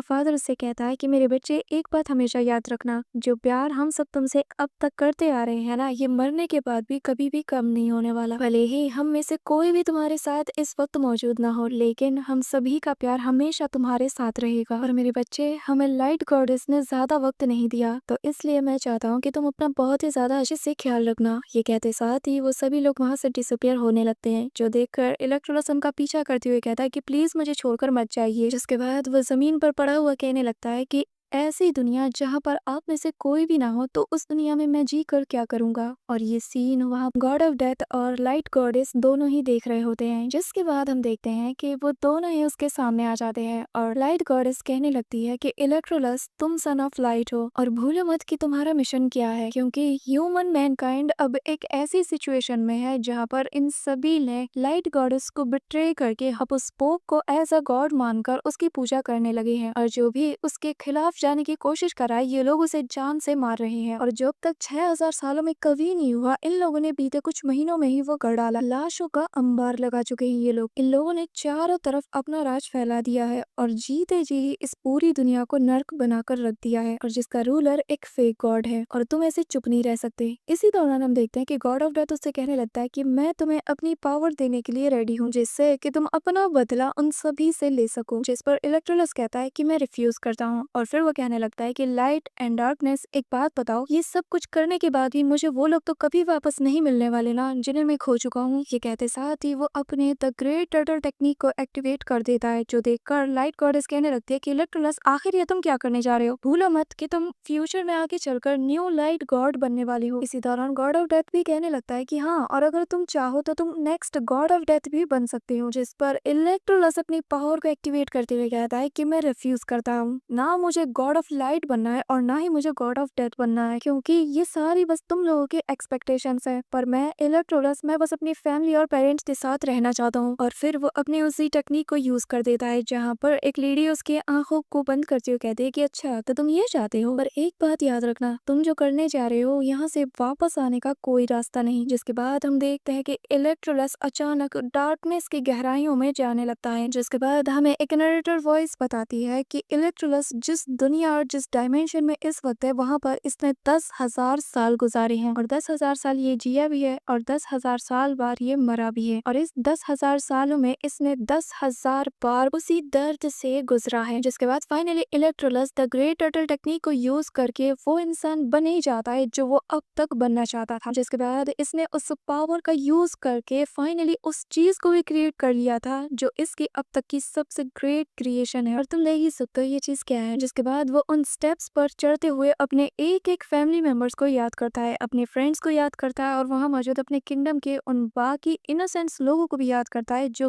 बेवजह मारे गए और फिर वो उन लोगों से कहने लगता है कि आज से तुम सभी को कोई भी सफर झेलना नहीं होगा। जिसके बाद इलेक्ट्रोलस उन सभी को उनकी पूरी जिंदगी के बारे में बताने लगता है जो कि उन्होंने कभी जिया ही नहीं, क्योंकि जो 10,000 साल इलेक्ट्रोलस ने बिताए थे उसमें उसने एक एक पर्सन की पूरी हिस्ट्री जान ली थी। अपने मदर एंड फादर को भी वो बताता है कि मदर एंड फादर, मैंने आपको देखा कि आपने पूरी जिंदगी बहुत ही जॉयफुल से गुजारा था। जिसके बाद वो वहां मौजूद सभी से कहता है कि मैंने तुम सभी को भी देखा था कि तुम सभी ने अपनी अपनी जिंदगी बहुत ही खुशहाल तरीके से गुजारी थी, एक ऐसी दुनिया में जहाँ पर कोई वॉर नहीं, कोई डिजीज नहीं, कोई जलन नहीं और कोई भेदभाव नहीं, एक ऐसा वर्ल्ड जहाँ पर फेथ फ्री था। और जो हमने हमारी जिंदगी में सफर किया है ना, अब वो हमारी ताकत बनने वाली है। जिसके बाद इलेक्ट्रोलस का फाइनली ट्रांसफॉर्मेशन हो जाता है और वो कहने लगता है कि मैं इलेक्ट्रोलस तुम सभी को लीड करूंगा एक ऐसे वॉर में जो कि इस पूरे वर्ल्ड के अगेंस्ट होगा, क्योंकि आंख के बदले आंख और खून के बदले खून। इसी के साथ नेक्स्ट सीन में हम देखते हैं कि जहाँ पर होली चर्च के कुछ लोग आकर एक माँ और बेटे पर अटैक करने वाले होते हैं, लेकिन जैसे ही वो उस पर अटैक करने जाते हैं बारिश की बूंद गिरती है और वो लोग वहां से डिसअपियर हो जाते हैं। जिसका नेक्स्ट सीन में हम देखते हैं कि वहां मौजूद सारे डेड बॉडीज अचानक से खड़े हो जाते हैं और किसी ज़ॉम्बीज़ की तरह इन पर अटैक करना शुरू कर देते हैं। इसी के साथ हमें केशी को भी दिखाया जाता है जहाँ पर वो आराम से बैठा होता है कि तभी वहां पर वो सारे लोग भी पहुंच जाते हैं, जिन्हें देखकर ये अपनी स्वॉर्ड को निकालकर उन पर अटैक करना शुरू कर देता है और वो कहने लगता है कि आखिर किसकी इतनी हिम्मत कि वो मेरे महल में आकर मुझ पर अटैक करे। लेकिन बंदे के तो होश तब उड़ जाते हैं जब वो सारे डेड पर्सन जिनको कि इसने भी अभी इसके अकॉर्डिंग जान से मार दिया था वो दोबारा से जिंदा होकर खड़े हो जाते हैं और वो हैरान होते हुए कहता है कि आखिर इनके साथ प्रॉब्लम क्या है, ये लोग मरते क्यों नहीं। इसी दौरान ऊपर से एक लाइट उस पर गिरती है जो कि उसी का नाम लेती है। जैसे ही वो नजर उठा के देखता है वहाँ की छत पूरी तरीके से डिस्ट्रॉय हो जाती है और सामने इलेक्ट्रोलस होता है और वो उससे कहने लगता है कि केशी तुम्हारे मरने का वक्त आ गया है। ये कहते साथ ही वो उस पर इंटेंस अमाउंट में प्रेशर डालने लगता है, जिस पर वो कहता है कि आखिर तुम हो कौन और तुम्हें क्या लगता है कि तुम मुझे छू सकते हो, हाँ देख रहे हो कर। लेकिन इसके अगली पल उसकी बॉडी हवा में फ्लोट करने लगती है, उसके हाथ से उसका स्वॉर्ड छूट जाता है और बंदे के हाथ पैर ना बहुत ही ब्रूटल तरीके से मुड़ना शुरू हो जाते हैं। उसके एक एक जॉइंट्स, इवन की उंगली के छोटे छोटे पार्ट्स भी वो सभी मुड़ना शुरू हो जाते हैं और वो दर्द से बुरी तरीके से चिल्ला उठता है और फिर वो दोबारा से सेम सवाल करता है कि आखिर तुम हो कौन। लेकिन जैसे जैसे इलेक्ट्रोलस उसके एक एक जॉइंट्स को मुड़ता जाता है, एंड में जब उसकी नेक को वो अपनी तरफ मोड़ता है तो वो समझ जाता है और फिर जैसे ही वो इलेक्ट्रोलस को देखता है वो कहने लगता है कि तुम इलेक्स हो, देखो प्लीज मुझे मत मारो, मुझे मत मारो, ये सब कुछ उस पोप का किया धरा है, मैं तो बस उसके ऑर्डर्स को फॉलो कर रहा था। था और इलेक्ट्रोलस उसकी एक नहीं सुनता और उसके हार्ट को अपने हाथों से क्रश कर देता है और कहता है कि तुम बहुत ज्यादा शोर मचाती हो। आप भाई देख के ना स्वाद आ गया। इसी के साथ इलेक्ट्रोलस उसे एक जगह पर लटकाते हुए कहने लगता है कि तुम्हारी मौत तो बस आगाज है मेरे आने का, और फिर वो उन्हीं डेड बॉडीज के ऊपर खड़ा करके उसकी बॉडी को जलाने लगता है। इसी के साथ सीन शिफ्ट होता है और हमें फ्लोर को दिखाया जाता है जहाँ पर वो किंगडम शिया की क्वीन बन चुकी है। इसी दौरान हम देखते हैं कि वो उस ड्रैगन की आई बॉल निकाल लेती है जो शायद जरूर इसके अगेंस्ट गया होगा इलेक्ट्रोलस के लिए, और जो बात इसे बिल्कुल पसंद नहीं आती तो वो इसे जान से मार देती है, वो भी इतने बुरी तरीके से तड़पा कर। जिसके बाद उसके दो गार्ड्स आकर कहने लगते हैं कि पूरी जनता आपके लिए वेट कर रही है। जिसके बाद वो वहां पर जाती है जहाँ पर हम देखते हैं कि लोग डर के मारे इसकी जय जयकार कर रहे होते हैं, जहाँ पर वो लोगों को दिखाने के लिए दोबारा से अपनी क्राउन सेरेमनी भी करती है और फिर वो अपने किंगडम के लोगों से कहती है कि मेरे प्यारे किंगडम के लोगों, मैं आज से तुम्हारी क्वीन हूँ और आज से तुम लोगों की जिंदगी पूरी तरीके से बदलने वाली है। जिसके बाद वो अपने गुणगान गाना शुरू कर देती है और फिर एंड में कहती है कि मैं अपने मरते दम तक तुम सभी के लिए लॉयल रहूंगी, जिससे सुनकर वहाँ मौजूद सभी लोग उसकी दोबारा से जय जयकार कर रहे होते हैं। इसी दौरान फ्लोर बहुत ही ज्यादा खुश नजर आती है, वो वहाँ पर हाथ फैलाए उन सभी की आवाजों को सुनती है कि तभी एक आवाज कहती है लायर, और एक जोरदार चमाट उसके गाल पे पड़ता है। बंदी का क्राउन तक गिर जाता है और उस थप्पड़ के प्रेशर से वो सीधा उसी ड्रैगन के सिर से जा टकराती है और एक स्वॉर्ड आकर उसकी बॉडी के आर पार हो जाता है। जिसके बाद उसके सामने इलेक्ट्रोलस आता है जिसे देखकर वो कहती है कि तुम जिंदा हो, हाँ मानना पड़ेगा कि तुम सच में एक इनक्रेडिबल पर्सन हो, और बस क्योंकि तुम एक इनक्रेडिबल पर्सन हो इसीलिए मुझे अगर अतीत में बार बार वापस जाने का मौका मिले ना तो मैं फिर भी तुम्हें जान से ही मार डालूंगी, क्योंकि वो मैं थी जिसने तुम्हारी बचपन में जान बचाई और जिसके बाद तुम अब तक जिंदा हो और तुमने ये सब कुछ हासिल किया। मेरी गलती क्या थी? हाँ मैंने तो वो सब कुछ किया जिससे कि मुझे एक बेहतरीन फ्यूचर मिल सके। जिस पर इलेक्ट्रोलस कोल्ड निगाहों से देखते हुए कहता है फ्यूचर, और फिर हम देखते हैं कि इलेक्ट्रोलस अपना हाथ ऊपर उठाता है और उसे वो सारे फ्यूचर्स दिखाने लगता है जो कि उसके साथ होने वाले थे। जहाँ पर हम देखते हैं कि फ्लोर उसी वेडिंग ड्रेस में होती है और वहाँ मौजूद सभी लोग उसे ब्लेसिंग्स दे रहे होते हैं। जिसके बाद उसे अपने बचपन के वही दो रूप दिखाई देते हैं जो कि उससे कहते हैं कि तुम्हारे पास तो ऑलरेडी सबसे बेस्ट फ्यूचर मौजूद है। हम देखते हैं कि यहाँ पर उसकी पूरी फैमिली भी मौजूद होती है जो कि उसके लिए चीयर कर रहे होते हैं। यहाँ पर हम ये भी देखते हैं कि कहीं ना कहीं इन सारी भावनाओं में वो पूरी तरीके से खो जाती है और फिर वो इलेक्ट्रोलस की तरफ देखती है जो कि उसकी तरफ ही अपना हाथ आगे बढ़ाता है। लेकिन जैसे ही वो अपना हाथ उसकी तरफ आगे बढ़ाती है हमें प्रेजेंट टाइम दिखाया जाता है जहाँ पर इलेक्ट्रोलस के हाथ में उसका दिल होता है और वो उसे कहता है लेकिन तुम ये डिजर्व नहीं करती, और फिर वो उसके हार्ट को वहां पर क्रश कर देता है। जिसके बाद वो वहां से चला जाता है। इसी के साथ हमें एक नरेटर वॉइस बताने लगती है कि जिसके बाद से इलेक्ट्रोलस ने अपनी पूरी आर्मी के जरिए से होली चर्च पर चढ़ाई करना शुरू कर दिया, जहाँ पर उसके सोल्जर्स और वहां मौजूद सभी लोग एक दूसरे से फाइट कर रहे होते हैं और ये सीन कमाल का होता है। हम देखते हैं कि एक के बाद एक मीटियोर जैसे बड़े बड़े गोले उस पूरे पैलेस पर गिर रहे होते हैं। किसी के साथ हमें इलेक्ट्रोलस के कुछ बैडास मोमेंट्स भी दिखाए जाते हैं जहाँ पर जब वो उस होली चर्च के स्टेयर्स पर चढ़ रहा होता है तो बहुत ही ज्यादा कमाल का लगता है, और फिर जैसे ही वो उस गेट को ओपन करता है उसके सामने एक अलग ही टाइप का नजारा होता है। हम देखते हैं कि वहाँ पर एक बड़ा सा ग्रास फील्ड होता है जहाँ पर वो पोप मौजूद होता है और वो कहता है कि इलेक्ट्रोलस तो फाइनली तुम आ गए, हाँ। और फिर वो उसे कहने लगता है कि बताओ तुम्हें मेरा हेवन कैसा लगा? लग रहा है ना कि जैसे बिल्कुल गॉड्स ने ही बनाया हो। जिसके नेक्स्ट सीन में हम देखते हैं कि इलेक्ट्रोलस बस एक नजर उठाता है और उस पूरी जगह को राख में तब्दील कर देता है और वो कहने लगता है पैराडाइज क्या बकवास है। जिस पर वो पोप कहने लगता है कि 6000 साल पहले मैंने भी सेम चीज कहा था, और तुम्हें पता है कि आखिर मेरे पास इतनी पावर क्यों है कि मैं तुम्हें जान से मार सका? वो इसलिए क्योंकि जो फर्स्ट सन ऑफ लाइट था उसने होली स्नेल को खा लिया था और जिसके बाद से उसके पास इंटेंस अमाउंट में पावर आ गई। जिसके बाद सेकंड सन ऑफ लाइट ने उसने भी होली स्नेल को खा लिया जिससे वो ग्लोरी ऑफ गॉड बन गया, और मैं, हाँ तुमने सही समझा, मैं ही हूँ वो सेकंड सन ऑफ लाइट। जिसके बाद वो लाइट गॉडेस को कर्स करते हुए कहता है कि उसने बस हमें एज अ सक्सेसर की तरह यूज किया और मुझे कभी भी वो मुकाम नहीं दिया जिसके लिए मैं पैदा हुआ था। ऐसे ही वक्त गुजरता गया और मैं बूढ़ा होता गया, मैं पहले से कई गुना ज्यादा कमजोर भी हो गया। डे बाई डे मैं पहले से बहुत ही ज्यादा कमजोर होता चला गया और इसीलिए मैंने उसी होली स्नेल को खा लिया, पर ये मेरे लिए अब भी इनफ नहीं है। इलेक्ट्रोलस मुझे ज्वाइन कर लो, तुमने भी तो लाइट गॉडेस को धोखा दिया है ना, मेरे साथ हाथ मिला लो, हम दोनों मिलकर उसे जान से मारकर इस पूरी दुनिया पर रूल करेंगे। और फिर वो अपनी पावर के ऑरा को रिलीज करते हुए कहता है कि इलेक्ट्रोलस मुझे ज्वाइन कर लो और अगर तुमने रिफ्यूज किया तो मैं यहाँ पर तुम्हें तड़पा तड़पा कर मार डालूंगा। जिसके बाद वो अपना डोमेन बनाकर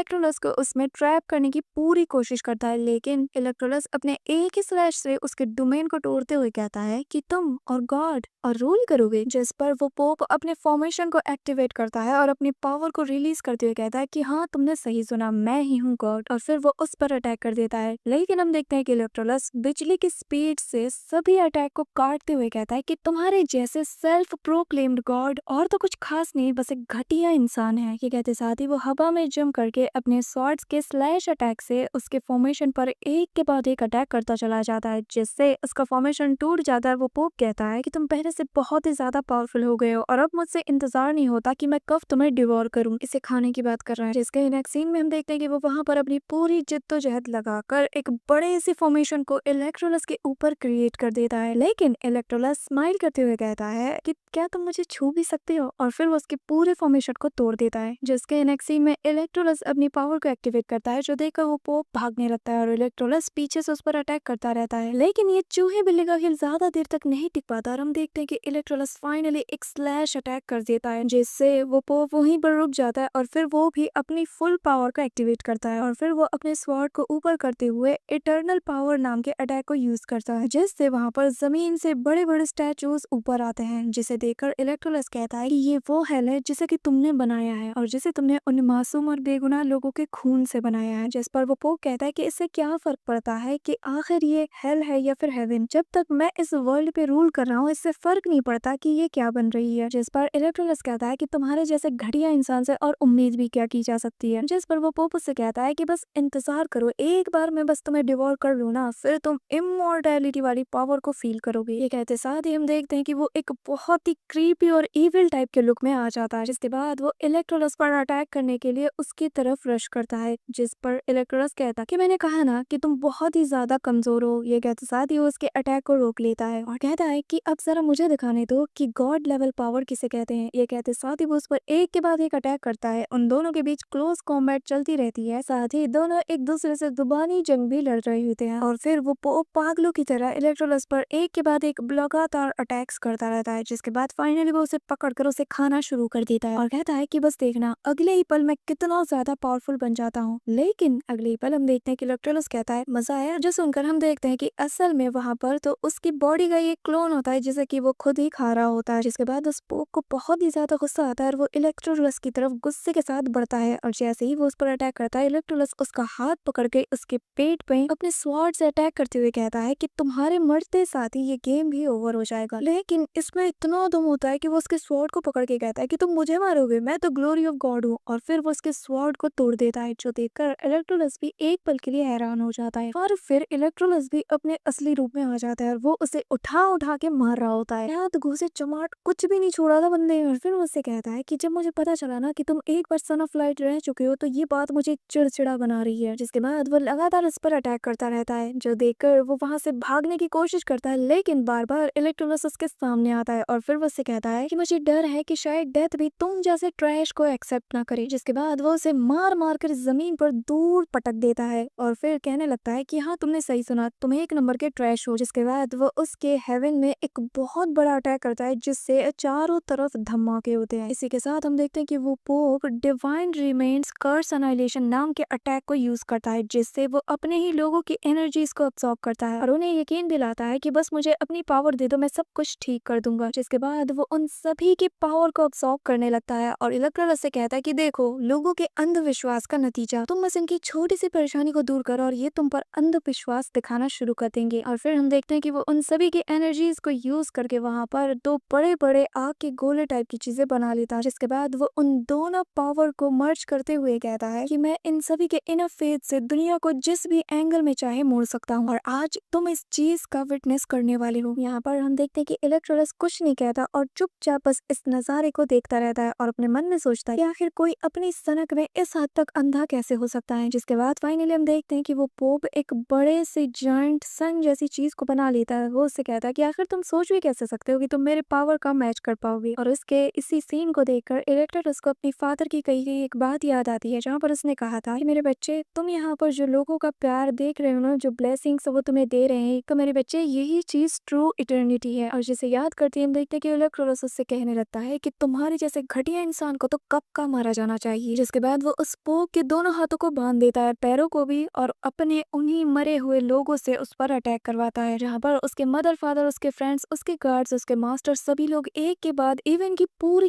किंगडम के लोग एक के बाद एक स्वॉर्ड से उस पर स्टैब करते हैं। और फिर रेक्टुलस उसे कहने लगता है कि अब देखो गॉड लेवल पावर किसे कहते हैं। जिसके नेक्स्ट सीन में हम देखते हैं कि इलेक्ट्रोलस अपने हाथ में एक ब्लैक होल बनाकर उसके उस सन को पूरी तरह निगल जाता है और फिर वो उसे अपने हाथों से क्रश करने लगता है। इसी दौरान हम देखते हैं कि स्पेस में वहां पे एक क्रैक भी ओपन होता है और यहाँ दूसरी तरफ स्पोक की हालत बहुत बुरी हो जाती है। वो अपने इंसानी फॉर्म में आ जाता है जहाँ पर इसकी बॉडी से इंटेंस अमाउंट में हीट निकलने लगती है, जिसके बाद उसकी रियल बॉडी ब्लास्ट कर जाती है और वो वापस से अपने उसी डिमोनिक फॉर्म में आ जाता है और कहने लगता है कि मुझे जाने दो, तुम मुझे नहीं मार सकते। जिस पर इलेक्ट्रोलस से कहता है कि मौत भी तुम्हारा अंत नहीं हो सकता, क्योंकि तुमने हजारों बेगुनाह जान की कुर्बानियां देकर इस फूलिश पावर को अचीव किया है, और चिंता मत करो, मैं तुम्हें इतनी आसानी से तो मौत नहीं देने वाला। जिसके नेक्स्ट सीन में हम देखते हैं कि वो सारे मरे हुए लोग उस पर टूट पड़ते हैं, वो लोग उसकी बॉडी को नोच नोच कर खा जाते हैं और जिसे देखकर वो बहुत ही ज्यादा डर जाता है और डर की वजह से चिल्लाना शुरू कर देता है। इसी के साथ यहाँ पर ये चीज एंड होने के साथ ही हमें एक सीन दिखाया जाता है जहाँ पर इलेक्ट्रोलस और सन मून स्मेल मौजूद होता है और वो लोग एक खूबसूरत सी ग्रेवयार्ड पर मौजूद होते हैं जहाँ पर उनके जानने वालों की ग्रेव्स होती हैं। जिसके बाद सन मून स्मेल उससे कहने लगता है कि इलेक्ट्रोलस, यकीन ही होता है कि तुमने सबको अपनी अपनी जगह पर सिला दिया है, तुमने ऐसा कुछ किया है कि जो गॉड्स भी खुद कभी नहीं करते। जिस पर इलेक्ट्रोलस कहता है कि मैंने ये सब इसलिए किया क्योंकि मैं खुद को उनमें से ही एक समझता हूँ। जिस पर सन मून स्मेल उससे पूछने लगता है कि तो फिर एक बात बताओ, क्या तुम एक नया वर्ल्ड क्रिएट करने वाले हो क्या? जिस पर इलेक्ट्रोलस कोई भी जवाब नहीं देता और थोड़ा आगे जाकर रुक जाता है और कहने लगता है सेल्फिशनेस, डिजायर, ग्रीडी, इन सभी चीजों की वजह से ही मैनकाइंड हमेशा खतरे में नजर आई है और मुझे फर्क नहीं पड़ता और ना मैं केयर करता हूँ कि अब ह्यूमन वर्ल्ड का क्या होगा, मैं बस अपनी फैमिली के साथ रहना चाहता हूँ। जिस पर सन मून स्नेल कहता है कि इलेक्ट्रोलस, शायद फ्यूचर में ऐसा भी दिन आए कि ह्यूमैनिटी को एक अनबीटेबल एनिमी से फेस करना पड़े और शायद तब हम सभी को तुम्हारी स्ट्रेंथ की जरूरत हो, आफ्टर ऑल क्योंकि तुम अब एक क्रिएटर की पावर रिपोसेस करते हो। जिस पर इलेक्ट्रोलस स्माइल करते हुए कहता है कि तब फिर देखा जाएगा कि जो लोग मेरी पावर के लिए मुझसे हेल्प मांगते हैं क्या वो इसके लायक हैं क्या नहीं। जिस पर सन मून स्लेन कहने लगता है कि तो फिर हमारी जर्नी यहीं पर एंड होती है और मैं यहाँ से जाने के बाद नेक्स्ट सन ऑफ लाइट का वेट करूंगा। जिसके बाद वो वहाँ से जाती है, उसका शुक्रिया अदा करता है और कहता है कि अपना बहुत सारा ख्याल रखना। जिसके बाद हमें एक नरेटर वॉइस बताती है कि उस दिन के बाद से इलेक्ट्रोलस हमेशा के लिए अकेला रह गया और उसने अपनी पावर से उस टावर को भी बनाया जिसे कि सबसे पावरफुल कहा जाता है। जिसके बाद हमें टावर ऑफ इटर्निटी का सीन दिखाया जाता है जिसे कि इलेक्ट्रोलस ने खुद क्रिएट किया था और फिर वो अपने थ्रोन पर बैठकर एक डीप स्लीप में चला जाता है और वो नरेटर वॉइस बताती है कि वो वहां पर बैठकर इंतजार कर रहा है उनका, जो कि उसकी हेल्प के लिए उसके पास आने वाले हैं। इसी के साथ हमें लॉन्ग हाउशियन को दिखाया जाता है जहाँ पर वो हाउ यू के साथ होता है। इसी दौरान जैसे ही वो अपनी आंखें खोलता है वो टावर ऑफ इटर्निटी में होता है, उसके साथ वहाँ पर हाउ यू भी होता है। जिसके बाद हमें वो सीन भी दिखाया जाता है जहाँ पर सेयर हाउचन को अपनी बैग में लेकर उस टावर ऑफ इटर्निटी को पूरी तरीके से क्रॉस करके इलेक्ट्रोलस के पास आई थी और वहाँ पर इससे रिक्वेस्ट कर रही थी कि प्लीज मेरे हाउचन को ठीक कर दो और ये वही लोग हैं जिसका कि इलेक्ट्रोलस अब तक इंतजार कर रहा था। सो फाइनली तुम समझ गए होगे कि इलेक्ट्रोलस आखिर थ्रोन ऑफ सी से कैसे कनेक्टेड है। So that's it for today guys, I hope कि तुम लोग को ये वीडियो बहुत ही ज्यादा अच्छी लगी होगी। अगर हाँ तो वीडियो को लाइक करना, चैनल पे नए हो तो सब्सक्राइब करना। तो मिलते हैं नेक्स्ट वीडियो में, तब तक के लिए बाय।